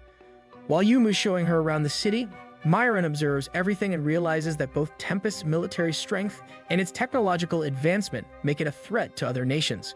It turns out Clayman sent her to investigate Tempest, and she joined Yumu's party just so she can infiltrate the nation. Yumu introduces Myron to Grucius, who is training with Hakiru and the Goblin Kids. When he hears that Myron beat Yumu, he is surprised. Yumu challenges him to fight Myron, and Grucius accepts. Myron isn't amused by all this and beats Grucius extremely quickly, burying him into the ground. After he gets up, Grucius decides to join Yumu's party so he can broaden his horizons and see other countries. Meanwhile, Rimuru has lunch with Mjolnir the merchant, who has been selling Rimuru's potions with great success. While they're talking, Mjolnir warns Rimuru that Tempest is on its way to become a major trade center, and that other countries, such as the Kingdom of Falmouth, might see it as a nuisance. Rimuru thinks about it, remembering how Gazel told him Falmouth's king is greedy. In the Kingdom of Falmouth, the king and his advisors are discussing Tempest. Ever since Tempest was founded, the number of merchants trading with Falmouth has decreased and their financial situation has been getting worse. A sorcerer called Raisin thinks the rise of Tempest is going to cause Falmouth's downfall and wants to do something about it before it's too late. However, the king doesn't think their army is powerful enough to go to war with them. The bald archbishop called Riheen tells him that the Western Holy Church also wants to get rid of Tempest, because they consider monsters an enemy of their god. Hearing this, the king gets an idea. If a citizen of Falmouth is attacked by someone from Tempest, the Western Church could use that as an excuse to have their Templar Knights join Falmouth's army. Later that night, Raisin gathers 3 other worlders that Falmouth has summoned: the violent Shogo, the calm Kyuya, and the bratty Karara. On the king's orders, the 3 of them, together with a party of 100 knights, are to be sent to Rimuru City and cause a commotion there. The 3 other worlders are given the best food, clothes, and housing in exchange for listening to the king's orders, but Shogo and Carrera still hate this world, thinking it's boring and primitive. Meanwhile, Kyuya wants to use the war to kill the people controlling them and free himself. Sometime later, Yu wakes up on Myron's lap after he was beaten up by Heikaru again. He tells her he wouldn't mind waking up like that every day, and Myron feels her heart skip a beat, realizing she loves Yumu. However, she is conflicted because her heart is under Clayman's control. While Myron is walking through Rimuru City, Clayman contacts her telepathically. He threatens her into doing one last job for him, somehow knowing she has fallen in love with Yumu. Later, Zoe reports to Benamuru that a large group of knights from Falmouth has been sighted heading for the city. At that moment, Albus contacts Benamaru and tells him that Milim has declared war on Eurazania, and that they are going to be attacked in 1 week's time. In Thessaly, the 3 other worlders from Falmouth arrive disguised as civilians. Seeing the prosperous city, Shogo is angry because the monsters live better than them. In order to create a fake commotion, Carrera screams and accuses Gobzo of assaulting her.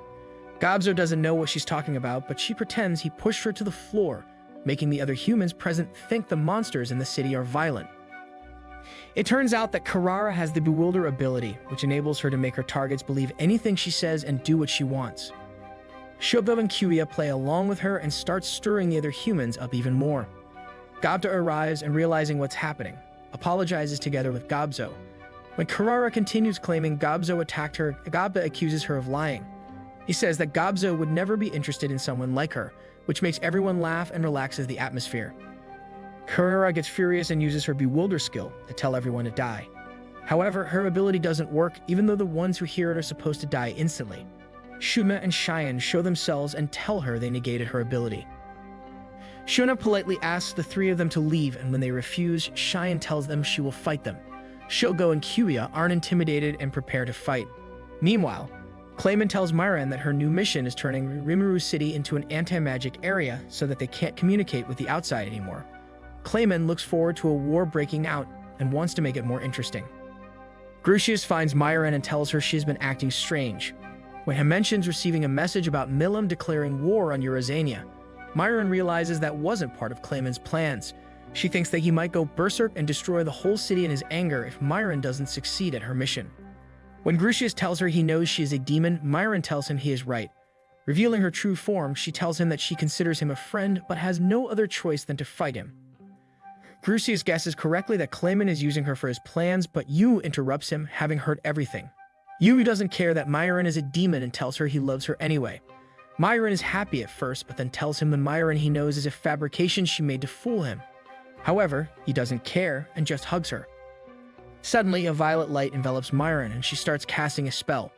While she is casting an barrier spell over the entire territory of Tempest, the Archbishop Rahim is casting another one. Benimaru notices he can't contact anyone outside anymore. Meanwhile, Cheyenne fights Shogo, until she suddenly loses strength in her body and falls to her knees. In Ingracia, Rimuru finally leaves his students. While he's traveling, Rimuru feels a strange presence and orders Ranga to hide inside his shadow. The Great Sage tells him he has been enclosed within a barrier, and he can't use any of his spatial skills to get out. Out of nowhere, an image of Zoe looking wounded appears and tells Rimuru the Tempest has been attacked before disappearing. Using his resist skill, Rimuru manages to counter the barrier to some degree, but the Great Sage tells him his skills will still be weaker than usual. Suddenly, the black-haired woman who has been following him before appears and Rimuru realizes she put up the barrier around him. Rimuru tries greeting the woman politely and acting oblivious, but she already knows he is the leader of Tempest. She simply tells him his city stands in her way and that she is going to destroy it. In Rimuru's city, Kiwia fights against Gobda and overpowers him. Before he can kill him, Hakaru arrives and deflects his sword. The two start fighting, but Kiwia turns out stronger since one of the barriers weakens monsters and Hakaru isn't able to use his full strength. Finally, Kiwia cuts him and defeats him. After that, he starts approaching Shuna, but Gobzo stands in his way to protect her. However, Kiwia just lost and swings his sword down on him. Nearby, Cheyenne continues fighting fiercely against the arrogant Shogo, but she is also weakened. When the knights from Felmuth arrive, Shogo leaves her to them, claiming she attacked him first. The knights rush into the city, their captain called Fulgen announcing that they're going to save the innocent humans from the monsters. Seeing a lone goblin girl in the way of the horses, Cheyenne runs toward her to rescue her. Meanwhile, the black-haired woman introduces herself to Rimuru as Hinata Sakaguchi, the captain of the Holy Knights in the Holy Empire of Lubelius. Rimuru then realizes he recognizes her name. Even though Rimuru just wants to talk, Hinata attacks him, not caring what a monster has to say. She thinks Rimuru killed Shizu, and she wants to avenge her. While doing his best to dodge Hinata's powerful attacks, Rimuru gets hit and realizes his pain nullification doesn't work anymore, just like most of his other skills. The Great Sage tells him that her attack called Dead End Rainbow don't affect the physical body, but rather the spiritual body of her target, and that only 3 more attacks will kill him. As they continue fighting, Rimuru gets hit 2 more times. Hinata tells him Shizu was the only person who was kind towards her and swears she will avenge her. Rimuru realizes that someone must have told her that Rimuru killed Shizu and made him out to be a horrible monster. Rimuru finally decides to counterattack, but Hinata perfectly predicts every one of his attacks and blocks them, making them useless. However, Rimuru doesn't give and gets an idea. He calls Ifrit from his body and attacks Hinata together with him, but Hinata once again dodges and blocks all the attacks. Suddenly, Ifrit starts screaming in pain and Rimuru is forced to call them back. It turns out Hinata has a skill called Usurper that allows her to steal her opponent's skills. She tried to steal Ifrit, but Rimuru called him back in the nick of time. Realizing he will die if he doesn't fight back, Rimuru tells Hinata that he has no choice but to defeat her. He uses his gluttony skill at the same time as Hinata uses her Dead End Rainbow attack. Losing consciousness, Rimuru absorbs Hinata's sword and turns into a strange monster. Hinata tries restraining him using a barrier, but he quickly breaks it. Hinata then summons 5 spirits and uses them to perform a complicated spell that is supposed to disintegrate Rimuru completely. After casting the immensely powerful spell, Hinata sees that there is nothing left of Rimuru and leaves, thinking she has killed him. However, it turned out Rimuru is still alive. In the middle of the fight, he made a clone of himself and hid himself in a patch of grass, while Hinata fought his fake body. Summoning Ranga back out of his shadow, Rimuru prepares to return to Rimuru's city. However, the Great Sage tells him he can't teleport there because the city has been isolated from the rest of the world by a barrier. Instead, he teleports himself to Veldora's cave and meets Vesta, Gabiru, Soi, and his ninja squad. Nobody knows has been happening in Tempest since it has been completely cut off from the rest of the world. Soi saw the army of the Kingdom of Falmouth approach the city, so he concludes that they raised the barrier. Leaving the cave, they all go inspect the barrier. Rimuru finds out the barrier is a multi-layered barrier, consisting of 1 anti-magic barrier from the inside and 1 barrier that reduces magic density from the outside. While he goes after the one casting the anti-magic barrier, he tells Soi and the others to find the person casting the other barrier. Passing through the 2 barriers, Rimuru enters the burning city full of wounded citizens. He finds Rigurd and Kaijin, but gets distracted when he hears Benimaru fighting against someone. In an alley, Benimaru is trying to capture Myron, but Gracious and Yunu are protecting her. When Yu is knocked out, Gracious turns into a wolfman and attacks Benimaru, but Benimaru easily defeats him. At that moment, Rimuru joins them and stops the fight. Rimuru finds out that Myron is the one who cast the anti-magic barrier spell. Yu bows before Rimuru and apologizes for betraying him, but explains that he wants to protect Myron. Myron doesn't want Yu to stand up for her and regrets helping Clayman start the war. She leads Rimuru to the plaza where there are dozens of dead citizens' bodies laid on the floor. One of the goblins says that everything is Rimuru's fault because he established the rule that the citizens of Tempest can't attack humans. Rimuru starts thinking that Goblin is right, but does his best to calm down and look at the situation rationally. He invites everyone, including Myron, into the meeting room. Before the knights left, their captain called Fulgen announced that they will return in a week after they have consulted with the Western Holy Church about what they will do with Tempest. Hearing this, Rimuru concludes that Falmouth and the church have been working together from the beginning. He tells Mjalmil to notify the Kingdom of Blumen about Falmouth's attack, and then asks Myron to tell him everything about herself. Myron tells him Clayman is her master, and that he has complete control over her, since he stole her heart using his ability called Marionette Heart. Having heard enough, Rimuru sends her into confinement. Benimaru then leads him to see the wounded. Visiting Hakaru and Gapta, Rimuru finds out that healing potions can't heal their wounds since they were inflicted by Kyuya's spatial skills. However, Rimuru manages to absorb the spatial magic with his gluttony skill and heal the two of them. Suddenly, Rimuru realizes Shion is nowhere to be seen and asks the others where she is.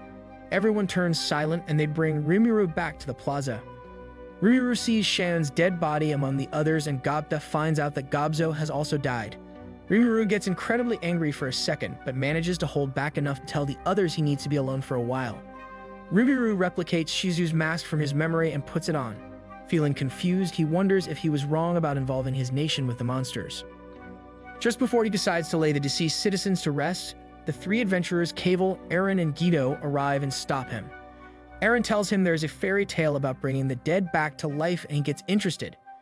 He doesn't want to get his hopes up for nothing, but decides to listen to her. As Thesson rises, he finally finds a ray of hope. At that moment, Zoe notices the Western Holy Church's forces camping around the city on all sides. He notices that each team is guarding some kind of magic device and concludes that the devices are the source of the remaining barrier. He contacts Rimuru, but he tells him to just continue observing them for now. At the plaza, Aaron starts telling Rimuru the fairy tale, which is a story from the country of Thalion. The story is about the dragon princess, who was the daughter of a human and a dragon. One day, her father made a clone of himself in the form of a baby dragon and gave it to her as a companion. The two of them love each other, but one day the evil king killed the baby dragon in order to control the princess. The princess went mad with grief and destroyed the king and his entire nation, numbering thousands of people, which made her become a demon lord. Miraculously, when she became a demon lord, the baby dragon came back to life. However, it has lost its soul, so it came back as an evil monster that destroyed everything in her path. The princess was then forced to seal the dragon, even though it hurt her deeply. Hearing the story, Rimuru realizes he could become a demon lord to revive his friends. He could even restore their souls, since there is a small possibility that the souls are held back by the two barriers. Aaron reveals that her full name is Arion Grimwald, and that she is the princess of the royal family of the sorceress dynasty of Thalion. It also turns out that Cable and Guido are actually her guards that left the country with her when she left because she wanted to experience the freedom of adventuring. She says that if Rimuru became a demon lord in the same way as the princess in the fairy tale, the people from Thalion could realize she was involved, but she doesn't care since she wants to save the people of Rimuru City. At that moment, Zoe reports that 20,000 men from Falmouth and the Western Holy Church are marching in the direction of the city. Rimuru visits Myron, who is together with Grucius and Yu, and bluntly tells her she will have to die as a punishment. As soon as he hears that, Grucius tries attacking Rimuru, but Benimaru stops. Realizing she will die, Myron kisses Yu and tells him he was the only man she ever loved. When Yu tries stopping Rimuru, he simply restrains him with a spell. Yu begs Rimuru not to kill Myron, but Rimuru coldly pierces her chest with his hand, leaving Yu in despair. After a few seconds, Myron is suddenly alive again, to Yu's relief. It turns out that Rimuru realized the artificial heart Clayman implanted into Myron contained a listening device, so he destroyed it and replaced it with a new artificial heart, freeing her from Clayman's influence. When Rimuru asks Myron to help him bring his friends back to life, she accepts, thankful to him for giving her freedom. Rimuru then asks Yumu for an unexpected favor. He wants him to become the new king of Falmouth. After Rimuru wipes out Falmouth's entire army, he wants Yumu to replace the current king and establish diplomatic relations with Tempest. Yumu is shocked, but the others support him and he agrees to do it. Later, Rimuru gathers his most trustworthy subordinates and holds a meeting. Immediately, he declares to everyone that he wants to become a demon lord. The others are speechless at first, but Rimuru explains that he is doing it for a chance to revive their fallen friends, and they start understanding him. For the first time, Rimuru admits that he is actually a reincarnated human from the same world as the Otherworlders. He thinks that he could have protected everyone if he didn't spend so much time in Gracia with the Otherworlder children. But the others agree that they are actually to blame for relying too much on him to protect them. They all want to follow him whatever he decides to do and don't care if he's a former human either. Cajun then asks how they should treat the humans from now on. Rimuru tells him humans can be both good and evil, and thinks it depends on their environment. This is why he wants to create an environment where humans can learn to be good neighbors to the monsters so they can all live together in peace. This was part 3. Hope you enjoyed. Let's continue with the final part 4. Last time, the Kingdom of Falmouth, together with the Western Holy Church, demolished Tempest and killed many of Rimuru's friends. Having killed all the attackers and absorbed their souls, Rimuru managed to evolve into a demon lord and revive his comrades. With his new power and upgraded skills, he was finally able to free the dragon Veldora from his magical prison. Leaving the cave, Veldora, now in the form of a muscular blonde man, enjoys his freedom after being imprisoned for 300 years. While he was in Rimuru's stomach, he accessed his memories and read all the manga that Rimuru ever read. He became a manga addict and calls them his sacred texts that contain all knowledge of the world. Both him and Rimuru are happy to finally see each other in person after a long time. It also turns out that Veldora gained an ultimate skill called Faust when Rimuru became a demon lord. After completing the analysis of Veldora's prison, Rimuru also gained 2 additional ultimate skills called Veldora and Uriel. Before they depart toward Rimuru City, Rimuru tells Veldora to suppress his enormously powerful aura so he doesn't scare anyone. As soon as the 2 of them arrive in Rimuru City, Rimuru introduces Veldora to everyone. The Dryad trainee immediately recognizes the dragon. She is especially happy to see him since he was the one holding her and her sisters stay in the forest of Jura after they were separated from the Queen of Spirits. When the others realize the strange man really is the powerful dragon who used to be the guardian of the forest until he disappeared, they all kneel before him. Veldora tells everyone that Rimuru is his best friend, and the embarrassed Rimuru explains how he met and befriended him. Celebrating the defeat of Falmouth's army and their comrades' revival, Rimuru and the townspeople eat, drink, and party together. The next day, Rimuru makes his new demon servant Diablo his second secretary and tells Cheyenne to teach him how to do his job. He also promotes the lizardman Gabru into the one in charge of research and development in Tempest. Talking to Yumu and the 3 Beasketiers of Eurasania, Rimuru reveals to them that he has become a demon lord. He wants to announce it to the world soon and then pick a fight with the demon lord Clayman, who is behind all of Tempest's recent troubles and tragedies. Rimuru's priorities are now reforming the Kingdom of Falmouth, keeping the Western Holy Church in check, and rescuing the demon lord Carrion, who disappeared when the demon lord Milim attacked his kingdom of Eurasania. In order to start working on some of these problems, Rimuru appoints Rigor as the person who will negotiate with the Western nations, orders Benamuru to prepare an army to fight Clayman, and tells Cheyenne, Yumu, and Myron to interrogate the King of Falmouth and the Archbishop of the Western Holy Church, who are their prisoners of war. Suddenly, the Guildmaster Fuse barges into the meeting room. He's representing the Kingdom of Blumen and has arrived with 50 soldiers to help Rimuru fight against Falmouth. When Rimuru tells him the war has already ended and he has destroyed the enemy army all by himself, Fuse is speechless. At that moment, the Dwarven King Gazel arrives together with a group of knights, telling Rimuru he wants to meet him. From the forest, a group of mysterious hooded people appear, and Rimuru is surprised he didn't notice them. The group turns out to be from the sorcerer's dynasty of Thalion, and it's led by a man called Errol. When Rimuru introduces himself, Errol suddenly flies into a rage and immediately accuses him of seducing his daughter. He starts preparing a high-level explosion spell, but before he can finish it, Erin runs at him and hits him with her staff, interrupting him. It turns out Errol is Erin's overprotective father and an Archduke of Thalion. He received a report claiming that Rimuru kidnapped his daughter, but Erin tells him it's not true. Politely introducing himself to Rimuru, Errol tells him the second reason he came is to meet him in persona as a representative of the Emperor of Thalion. In the Holy Empire of Lubelius, the Harlequin Laplace tries sneaking into the Western Holy Church's inner sanctum, but is immediately attacked by a vampire priest. Having barely survived and escaped, Laplace reports to a mysterious man. The mysterious man turns out to be Yuki, the Grandmaster of the Free Guild, and he is scheming something that involves Rimuru. As a reward for Laplace's efforts, Yuka promised him to revive the demon lord Kazalem, who used to be the president of the moderate Harlequin Alliance before he went missing 200 years ago. Liam Cromwell had something to do with his disappearance. Yuki reveals that he transferred Kazalem's soul into an artificial body that looks like a beautiful blonde elf, and Laplace bursts out laughing when he sees him. However, Kazalem still hasn't fully revived yet.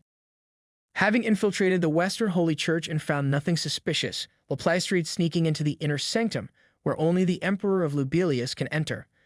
When he mentions that a vampire priest drove him away with a red beam, Kazalem recognizes the priest as a powerful demon lord called Valentine who he fought with in the past.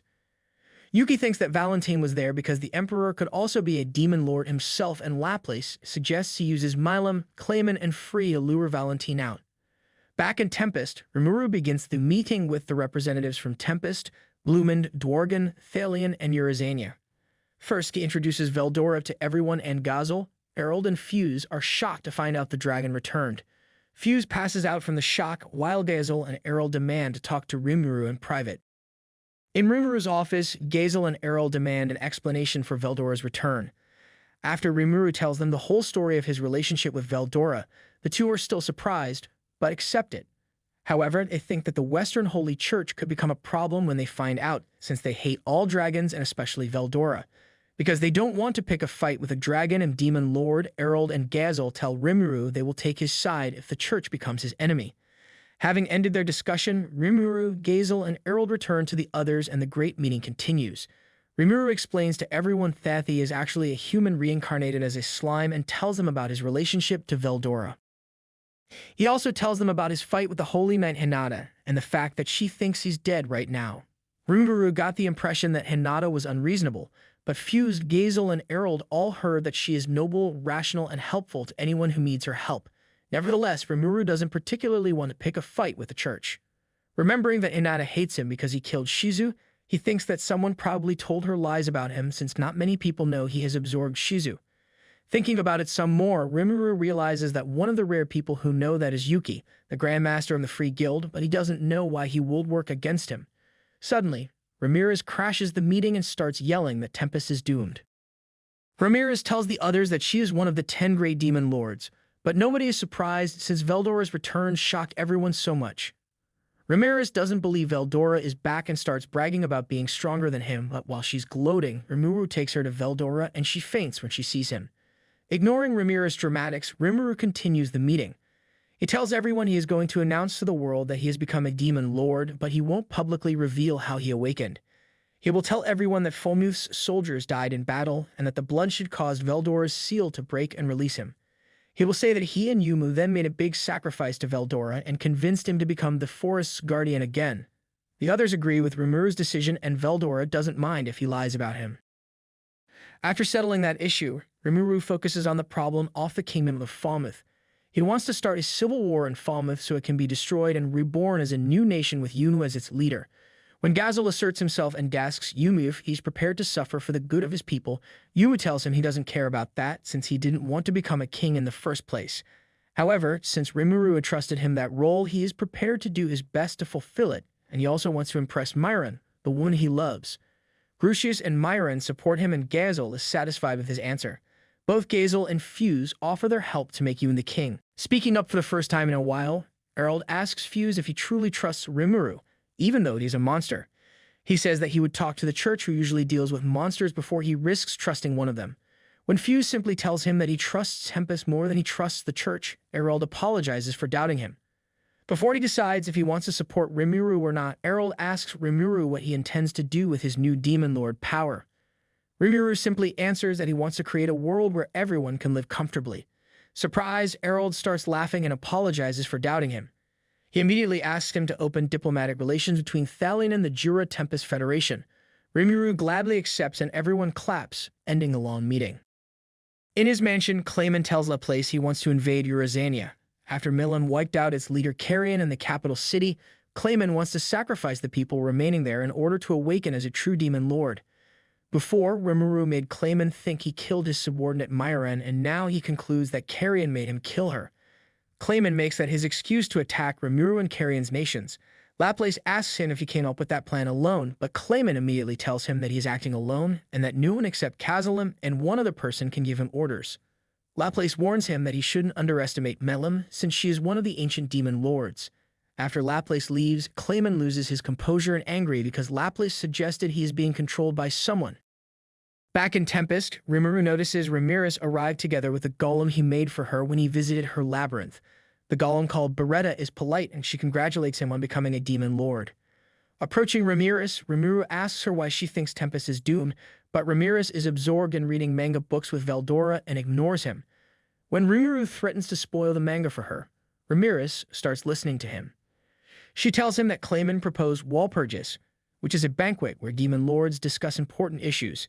The gathering will be held in 3 days. Since Walpurgis must be approved by 3 demon lords, Clayman, Melim, and Free approve at that time. Ramirez thinks Tempest is in danger because the topic of the gathering is Tempest becoming a powerful nation and Rimuru claiming to be a demon lord. Clayman claims that Carrion broke the demon lord's non-aggression pact and informed Rimuru that Myron is working for Clayman, which is why Rimuru killed her. She reveals that Clayman already used this as an excuse to invade Eurasania. Revealing that Myron is alive, Rimuru tells her that Clayman is making everything up. Hearing this, Ramirez tells him she doesn't know what the other demon lords think, but that she wants to take Rimuru's side. After all that, everyone decides to take a break enjoying Rimuru's hot springs and then eat dinner together. Since they haven't seen Ramirez in a long time, Trainee and her sister Trya pamper her and Ramirez enjoys their attention very much.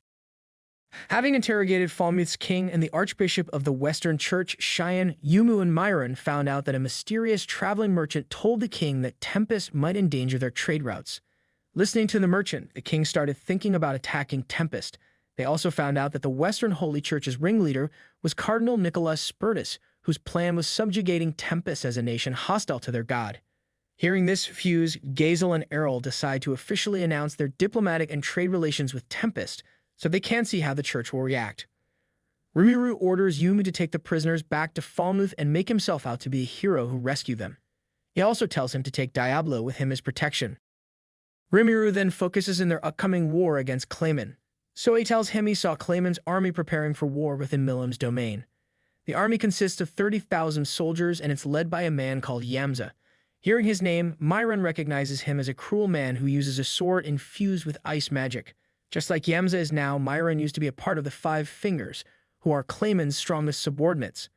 Since Clayman would know that such an army wouldn't be enough to defeat Tempest, Rimuru realizes that his target could actually be the kingdom of Eurasania. Raffle's voice then tells him it's possible that Clayman wants to kill all the remaining people of Eurasania and awaken as a true demon lord. So he thinks that Clayman's army will probably reach Eurasania in 2 days. While everyone is thinking of ways to get to Eurasania in time, Raffle's voice tells Rimuru she developed a skill called Perfect Transport that can safely transport his army anywhere. Having found a way to get his army to Eurasania, Rimuru tells his forces that they are going to go into battle the next day. Talking to Ramirez, Rimuru finds out he can also attend Walpurgis, so he intends to surprise Clayman and get some answers from him. Since he can take 2 subordinates with him, he decides to take Cheyenne and Ranga. Beldora wants to go too, but Rimuru tells him protecting the city is more important and convinces him to stay. He wants to make Clayman put his guard down, so he doesn't want him to know he's allied with Veldora. He reveals that he can summon Veldora whenever he wants, so even if something happens, he can rely on him. Rimuru expects Leon Cromwell to be at Walpurgis, but he decides to focus on Clayman. In Demon Lord Milim's domain, in a place called the City of the Forgotten Dragon, 2 priests are talking.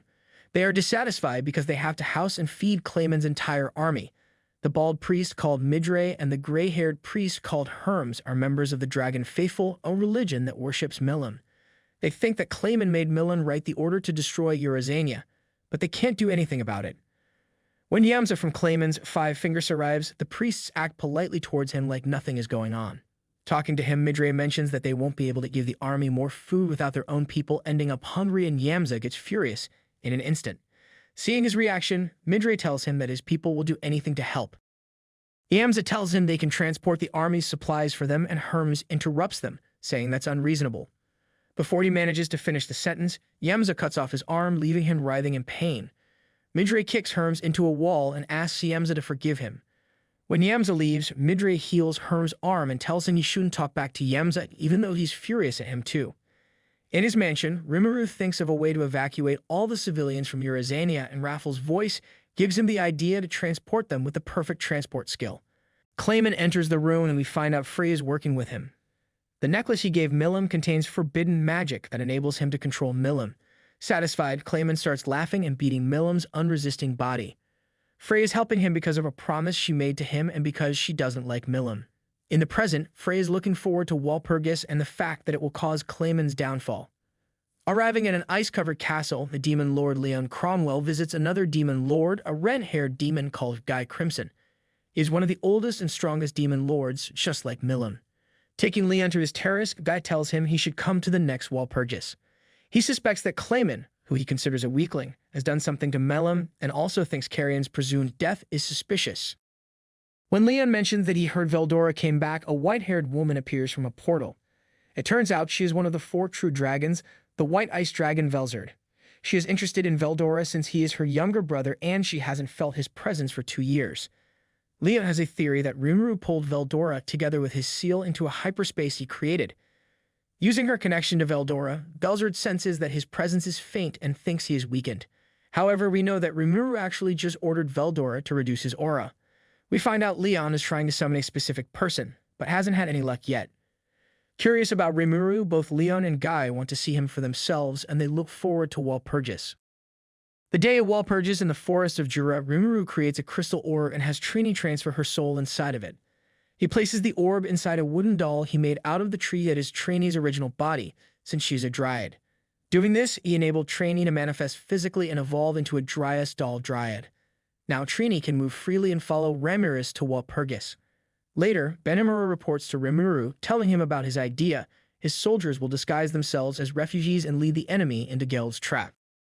Benamura reveals that he gained a skill called Born Leader when Rimuru awakened. That skill enables him to easily read his enemy's every move, which is why he's confident his army will win. He even wants to invade and destroy Clayman's castle after they win the war. Hearing this, Shuna wants to go with them so she can protect them from Clayman's magic, and Rimuru lets her go once the other ogres convince him that they will protect her. In Eurazania, Clayman's army marches towards Geld's trap while Benamaru and the Beastketeers observe them. When the time comes, Geld activates his trap, which is a massive pitfall into which Clayman's soldiers fall into. Some of the soldiers manage to fly into the air, but they're quickly taken care of by Gabaru and his flying lizardmen. Meanwhile, the enemies who are trying to climb out of the pit are attacked by the goblins, Geld's orcs, and Soi's ninjas. After the war is as good as won, Benamura gives the 3 Beastketeers permission to go fight the enemy leaders. On a cliff in the distance, Midre and Herms realizes that Clayman's army lost. Midre is furious because they turned out to be so weak. When Sufia and the lizardmen arrive, the 2 priests prepare to fight them. Somewhere else, Phobio is running through a forest until he sees Tyr and Footman Harlequin, who tricked him to revive Charybdis in the past. When they continue to make fun of him, he runs at them angrily and slashes at them with his claws. When they dodge his attacks, Geld appears behind them and attacks them too. In Clayman's army's headquarters, Yemza realizes Clayman's army is defeated. He doesn't want to return to Clayman, knowing he's going to kill him or turn him into a puppet when he hears about his defeat. Telling the others he's going to look for reinforcements, he runs away, intending to find another demon lord to work with. However, when he tries using a transportation skill to escape, it won't activate. It turns out Albus appeared, defeated everyone around the tent, and disabled his magic. Having no other choice, Yemza decides to fight her and prepares his sword. They seem to be equals, but suddenly a group of Yemza's soldiers attack Albus from behind. She manages to turn them into stone with her powers, but then Yemza attacks her while she is distracted. Surprisingly, Gabta appears and blocks Yemza's sword. Furious, Yemza attacks Gabta with an ice bolt, but Gabta nullifies it with his own projectile. However, Gabta thinks he is no match for Yemza's swordsmanship skills and leaves him for Albus to fight. At the same time, Herms faces off against Gabaru while Sufia fights Midre. Midre turns out to be a lot stronger than Sufia, while Gabaru dominates Herms, who is being forced to dodge his quick spear attacks. Midre reveals that he is actually as powerful as Milim, if not more. When Sufia realizes Midre is one of the dragon faithful and not Clayman's forces, she starts respecting him. When Gabbro defeats Hermes, Midre has a surprisingly pleasant conversation with him and Sufia. Midre reveals that the Dragon Faithful are actually evolved lizardmen, just like Gabiru. However, they were born of the union between a dragon and a human. Only a few of them are able to transform into a dragon, but they all inherited the dragon's strength. After telling them that, Midre challenges both Gabiru and Sufia to fight him at the same time. Meanwhile, Nyamza and Albus continue their fight too. Nyamza acknowledges Albus as an equal, but he still has one more trick up his sleeve. Using an artifact he is wearing on his leg, he summons a double of himself, but Albus isn't impressed in the least. Getting angry, the two Nyamzas run at Albus, but Albus creates a lightning storm and transforms herself, looking more powerful than ever. She instantly defeats all of Nyamza's subordinates and destroys the artifact that summons Nyamza's double just by looking at it. She then electrocutes and paralyzes Nyamza with a lightning bolt, forcing him to surrender. Suddenly, having heard he declared he gives up, Clayman forces Nyamza to swallow a dark orb. Having swallowed the orb, Nyamza swells into a blue monstrosity that looks exactly like Charybdis. Approaching Midre, Benamaru is ready to fight him, but Sufia and Gabiru stop him. They tell them the priests are Milim's subordinates and that they even healed them, convincing Benamaru they aren't as bad as Clayman's army. Even though both Benamaru and Midre are curious to see how strong the other is, they don't want to ruin Rimuru's relationship with Milim. They acknowledge each other's strength and become friends. In the forest, Tyr and Footman realize Clayman's plans failed, so they simply decide to leave. Phobio doesn't want to let them go, but Tyr knocks him out in just a few hits. Footman then attacks Geld and finishes him off with a huge ball of energy. Before they disappear, the Harlequins tell the two of them that they're going to leave them alive, but that they could kill them if they wanted to. Phobio and Geld realize they could have died, so they're happy they have survived. They swear they will defeat the Harlequins next time. With the war won, Benamaru orders his soldiers to heal Clayman's soldiers and takes them all as prisoners. In Tempest, Rimuru sends Shuna to Eurazania and then continues preparing for Walpurgis. He asks about the 4 remaining ancient demon lords he doesn't know about, and Veldora tells him he fought one of them thousands of years ago, a female vampire demon lord. Back then, he burned her city down and she got angry at him. Ramirez says that the vampire who is ruling that nation right now is called Roy Valentine. Veldora also remembers a demon lord called Doug Roll, who is a giant, as well as a demon lord called Guy Crimson. Ramirez chimes in and says that there's also a lazy demon lord called Yino. The time comes for Rimuru and the others to leave for Walpurgis, and a demonic-looking gate appears in the middle of the room. A green-haired maid called Mazari appears, saying she came to pick up Ramirez and Rimuru. Ramirez, with Trainee and Beretta, who she chose as attendants, passes through the gate, and Rimuru, Cheyenne, and Ranga follow her. Meanwhile, Zoe, Shuna, and Hakaru are wading through fog and searching for Clayman's castle. Suddenly, they are surrounded by a huge number of skeletons. Among them is Adalman, a powerful skeleton, who is one of Clayman's 5 fingers. Hakaru runs at him, but one of his skeleton soldiers blocks his sword. When Zoe tries attacking Adalman, a powerful undead dragon stops him. Even when Zoe cuts it to pieces, the dragon quickly puts himself together. Zoe realizes he will have to destroy his soul to defeat him, and Shuna tells him she sees the dragon's soul inside Adalman.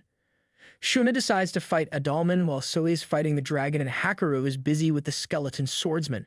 She calmly approaches Adalman and creates a magic field that disintegrates all the skeletons around them, while not letting any new ones to enter. She realizes that someone bound Adalman's soul to the land. Adalman bombards her with acid and curses, but Shuna finds a counter for every one of his spells. The skeleton is impressed that Shuna can use holy magic, even though she is a monster, but Shuna tells him that anyone can use it as long as they believe in miracles. Hearing this, Adalman remembers he was once an important priest, but lost his faith in the god Luminous when he was betrayed by the other priests. He thought he could never use holy magic again, but Shuna made him realize he is wrong. Praying sincerely for his wish to be granted, Adalman starts casting holy magic, grateful to Shuna for opening his eyes.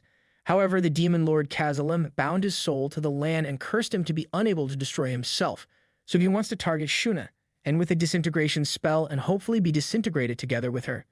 When he casts the spell, Shuna overwrites it with her own and announces that she will free him. She creates a huge explosion of light that eradicates all of Adalman's minions. After the battle, Zoe and Hakaru thank her for saving them, and the 3 of them prepare to invade Clayman's castle. Suddenly, Adalman stops them and, summoning his skeletal minions, kneels in front of them. He wholeheartedly thanks Shuna for freeing him and the other skeletons from their curse. Since he lost all faith in his god, he wants to meet the person Shuna has so much faith in and become his servant too. Thinking he'll quit when he finds out Rimuru is a slime, she tells him she will introduce them. Finding out that Shuna is looking for Clayman's castle, Adalman offers to lead her there. Meanwhile, Rimuru arrives at the Walpurgis banquet. He sees the demon lords Guy, Dagrel, and Valentine arrive and feels that they're all incredibly powerful. Surprisingly, he notices Valentine's attendant is even more powerful than Valentine himself. Free, the harpy demon appears, and Cheyenne tells Rimuru that her attendant, a lion man with wings, reminds her of Carrion. At that moment, Leon Cromwell appears and approaches Rimuru. Leon says his appearance is familiar, and Rimuru tells him Shizu is dead already. Leon knew that, and he thinks she died because she never accepted Ifrit, the spirit he put in her body. He claims he gave Shizu the opportunity to choose her own way of life, and she chose to continue living as a human, so he doesn't think he did anything wrong. However, he is interested in Rimuru and invites him to his castle, mysteriously telling him he is welcome there if he makes it out of Walpurgis alive. At that moment, Milim arrives together with Clayman, who is carrying a small fox-like creature. Sitting down, Clayman thanks everyone for coming and starts explaining the reason he proposed the meeting. He starts his story by claiming that the demon lord Carrion tempted Rimuru to declare himself as a demon lord, proving this with the fact that Carrion's forces are currently in Tempest. Afterwards, Carrion instigated the kingdom of Falmouth to invade Tempest and then offered Rimuru to cooperate with him to fight them off. After defeating Falmouth, Rimuru declared himself a demon lord and Carrion gave him his backing. Clayman accuses Rimuru of violating the non-aggression pact between the demon lords. He claims that Rimuru killed his subordinate Myron because she revealed all that information to him, and that he also conspired with Carrion to kill Clayman too. After Milim learned about Carrion's betrayal, she was so angry she destroyed Eurazania and killed him. Because of all this, he wants Rimuru to be purged. After Clayman finishes his story, Rimuru stands up and accuses him of being a liar. He reveals that Myron is alive and in his care. He then shows everyone footage of Clayman's forces attacking Eurazania, Yamza, into Charybdis, and the Harlequins talking about Clayman as the man they're working for. Clayman accuses Rimuru of creating fake footage. He claims that Rimuru is a weak slime who is always bluffing, saying that he could defeat Falmouth's army if Veldora's seal didn't break coincidentally. Hearing this, the giant Dagrol realizes Clayman's stories are contradictory because Rimuru wouldn't have to rely on Carrion's power to defeat Falmouth if he had Veldora's power. Clayman ignores him and keeps badmouthing Rimuru, claiming he is tarnishing the reputation of the demon lords. However, when he ends his speech, nobody supports him since he doesn't have any actual proof. Rimuru says he has proof of Clayman's misdeeds, since Phobio can testify that Clayman's Harlequin allies fooled him into reviving Charybdis in the past. To intimidate Clayman, Rimuru makes the table they're sitting at disappear, and Clayman wants him to be punished for using violence against other demon lords. Rimuru reveals that Clayman tried controlling his mind while he was speaking just then, which is also forbidden between demon lords. Rimuru tells him that if he just doesn't like him, Clayman should simply fight him one-on-one instead of calling a Walpurgis. He doesn't care about being a demon lord, he just wants to build a nation where he can enjoy his life, and anyone who interferes with his goal is his enemy. Guy then speaks up, agreeing that the two of them should just fight to settle their issues. If Rimuru manages to defeat Clayman, the others will acknowledge him as a demon lord and everything will be settled. Confident he can win in a fight, Clayman tells Milim to get up. Guy says that Milim can fight with him, as long as it's her decision. Becoming nervous, Rimuru realizes he couldn't beat Milim, but he is still determined to save her. Rimuru tells Clayman that one of his subordinates is enough to defeat him, and Clayman gets angry, but Cheyenne suddenly beats him up with a barrage of punches. Clayman is furious and gets up, regenerating quickly. He gives a signal, and the small fox he came in with turns into a large fox monster who Raffle recognizes as Ninehead, one of Clayman's 5 fingers. Clayman also summons a metal golem from his shadow, while Ninehead summons 2 additional beasts. Growling at Ninehead, Ranga also summons 2 wolves. Guy then casts a barrier around the fighters, and Rimuru feels like he's outnumbered. Milim suddenly attacks Rimuru, and he just barely dodges her punch. While he is dodging her powerful blows, he tells Raphael to start analyzing the spell controlling her mind. At the same time, Ranga is fighting Ninehead, and Cheyenne is fighting Clayman with his golem called Viola. Outside, Ramirez wants to send Beretta to help Rimuru, but Guy doesn't let her since she technically isn't Rimuru's subordinate. Beretta says that Shai's actually loyal to 2 masters, Rimuru, who created her, and Ramirez, who she was created for. However, if Ramirez orders Beretta to protect Rimuru, Beretta's allegiance would switch completely to Rimuru for the time. Hearing this, Guy allows Beretta to help him. We find out Guy is also the primordial demon of the color red called Rouge, but he doesn't like to be called that. Inside the barrier, while Rimuru continues desperately dodging Milim's attacks, Cheyenne is having trouble fighting the powerful Viola. Suddenly, Beretta arrives and Rimuru orders her to help Shin. When Raffle finally finishes analyzing Milim, she says she can't find the spell Milim is affected by and suggests trying to absorb Milim's magic energy using Beelzebub. Rimuru starts absorbing Milim's energy little by little, wanting to eventually absorb Clayman's spell in the process. However, Milim surprises him and aims her strongest punch at him. At that moment, Veldora somehow appears between the two and Milim ends up hitting him instead. It turns out Veldora arrived because he wants to ask Rimuru to give him the newest volume of the manga he was reading. Rimuru is dumbfounded but tells him he will give him the volume if he keeps Milim busy fighting her. We find out that Milim is Veldora's brother's daughter. While Veldora is fighting Milim, Rimuru joins Ranga. Ninehead, who the wolf was fighting, has stopped moving and is now begging someone to help her since she is being controlled by Clayman. Dispelling Clayman's mind control, Rimuru tells Ranga to protect the fox. Looking for Beretta, Rimuru finds her having completely disassembled Viola, Clayman's golem. Meanwhile, Veldora attacks Milim with attacks he saw in manga, such as Street Fighter moves and Kamehameha blasts. Cheyenne continues fighting Clayman, but he is no match for her without Viola. He summons familiars to attack her, but she defeats him easily. Not even marionette threads that can control demon lords work on her. Ripping his shirt off in rage, Clayman turns into Crazy Pierre Clayman, putting on a mask and growing 6 arms. Until now, he intentionally fought elegantly, but now he uses powerful weapons in each of his arms. However, even that isn't enough to defeat Cheyenne, and she breaks all his weapons and knocks him onto the ground. Clayman can't get up anymore, and he doesn't believe he has been defeated. He begs Frey to help her, but she half-heartedly tells him she can't interfere. When Clayman orders Milim to kill everyone, she reveals that she was only pretending to be controlled the whole time, surprising everyone except Frey. In his rage, Clayman reveals that someone else gave him the mind-controlling stone he put into Milim's necklace. At that moment, Carrion reveals that he was the Lion Man who arrived with Frey, and Rimuru is shocked he was in such an obvious disguise. It turns out Frey was never on Clayman's side, and she lied to him about Carrion being dead. When Clayman starts yelling and threatens to kill everyone, Cheyenne cuts off all his limbs and leaves him on death's door. Guy lifts the barrier and Frey thanks Milim for helping her. Carrion gets angry because Milim almost killed him and destroyed his kingdom of her own will, but Milim tells him it's all Clayman's fault. Rimuru calms Carrion down by telling him he will help him rebuild his nation using Clayman's men and money from his treasury. While he is dying, Clayman regrets not listening to Laplace warning him about Milim. Laplace was his closest friend and he helped him become a demon lord. We find out Clayman is part of the modern Harlequin alliance and he wanted the other Harlequins to acknowledge him. One day, he met Yuki who told him he wants to make the world his. In order to achieve that, he wants the help of the modern Harlequin alliance. In exchange for them helping him, he offered to resurrect Kazalim, the demon lord who created Clayman and the other Harlequins in the first place.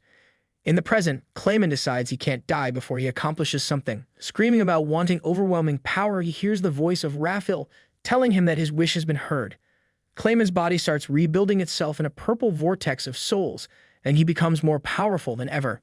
It turns out this was part of Rimuru and Raphael's plan. In order to free the souls of the people Clayman has killed, they needed Clayman to awaken as a true demon lord. Now, Rimuru intends to defeat him and prove himself to the other demon lords. Rimuru realizes that Clayman intends to distract him and escapes, so he puts up a barrier. Having no choice, Clayman charges up his magic energy and hits Rimuru with his ultimate technique called Demon Blaster. However, Rimuru manages to restrain and absorb the energy using his Beelzebub skill.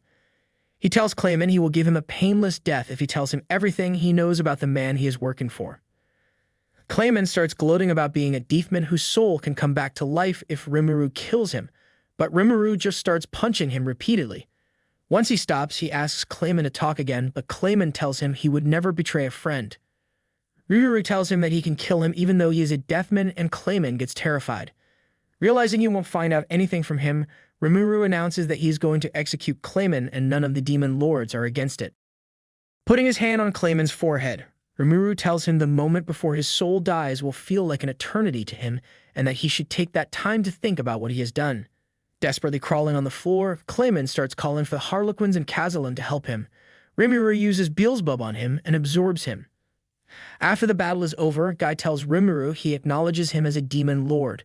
When Valentine says that he can't accept a lowly slime as a demon lord, he gets in an argument with Veldora. Trying to break up the fight, Milim accidentally reveals that the real demon lord Valentine is actually the maid that came with the blonde man they thought was the demon lord. Valentine is furious, and having no other choice, reveals her true form. Her real name is Luminous Valentine, while the man's name is Roy Valentine. Because she saw Clayman recognize Roy when he came into the room before, Luminous thinks he has something to do with an intruder that snuck into her domain. She sends Roy there and tells him to strengthen the guard. Lee even heard Clayman mentioning Kazalim and remembers killing him in the past, after which he took his status of Demon Lord. Carrion explains to Rimuru that Kazalim is the Cursed Lord and that he, together with Melim, actually recommended Carrion as a Demon Lord. It also turns out that Kazalim is a Deafman, just like Clayman. Rimuru thinks Kazalim could have pretended he was killed by Leon and then went to hide somewhere. Guy thinks Thought a Human could have helped Kazalim come back. Rimuru is worried Kazalim is going to come after him, but Milim tells him he is much stronger than Kazalim now. Suddenly, Free speaks up and decides to relinquish her status as Demon Lord. After she saw Rimuru and Clayman's fight, she realized she is too weak to be a Demon Lord, and now she wants to become Milim's subordinate. Carrion also says he wants to become her subordinate since she beat him fair and square. Milim is nervous, but in the end she accepts them, not knowing what else to do. Guy officially announces that Free and Carrion are no longer Demon Lords, so now there's only 8 great Demon Lords left. Since the group needs a new name, Guy insists that Rimuru makes one up for them since he has been newly acknowledged as a Demon Lord and it's his fault that they lost 2 members. Thinking about a new name, Rimuru looks at the stars and comes up with the name Octagram, meaning the 8-star Demon Lords. Hearing their new name, the Demon Lords accept it, some more enthusiastically than others. While everyone's still at Walpurgis, Laplace tries sneaking into the inner sanctum of the Western Holy Church again, thinking Valentine won't be there this time. However, he comes across Hinata, the Holy Knight Captain, and runs away, knowing he can't beat her. While he's running away, Roy Valentine teleports in front of him. Smugly, he tells Laplace that Clayman was killed like an insect. Getting angry, Laplace unleashes a barrage of kicks and punches on Valentine, furious that he is insulting his friend. Getting up, Valentine tries attacking him, but Laplace reveals that he took out his core. Squishing Valentine's core in his hand, Laplace kills him. With the battle over, Laplace starts both laughing and crying over his friend. With Clayman defeated, peace returns to the land. Frey and Carrion become Milim's subordinates. Yumu and Diablo arrive at Falmouth, and Rimuru returns to Tempest, where his friends welcome him happily. Recalling how boring his human life was, Rimuru is grateful that he got another chance to have a meaningful life full of excitement.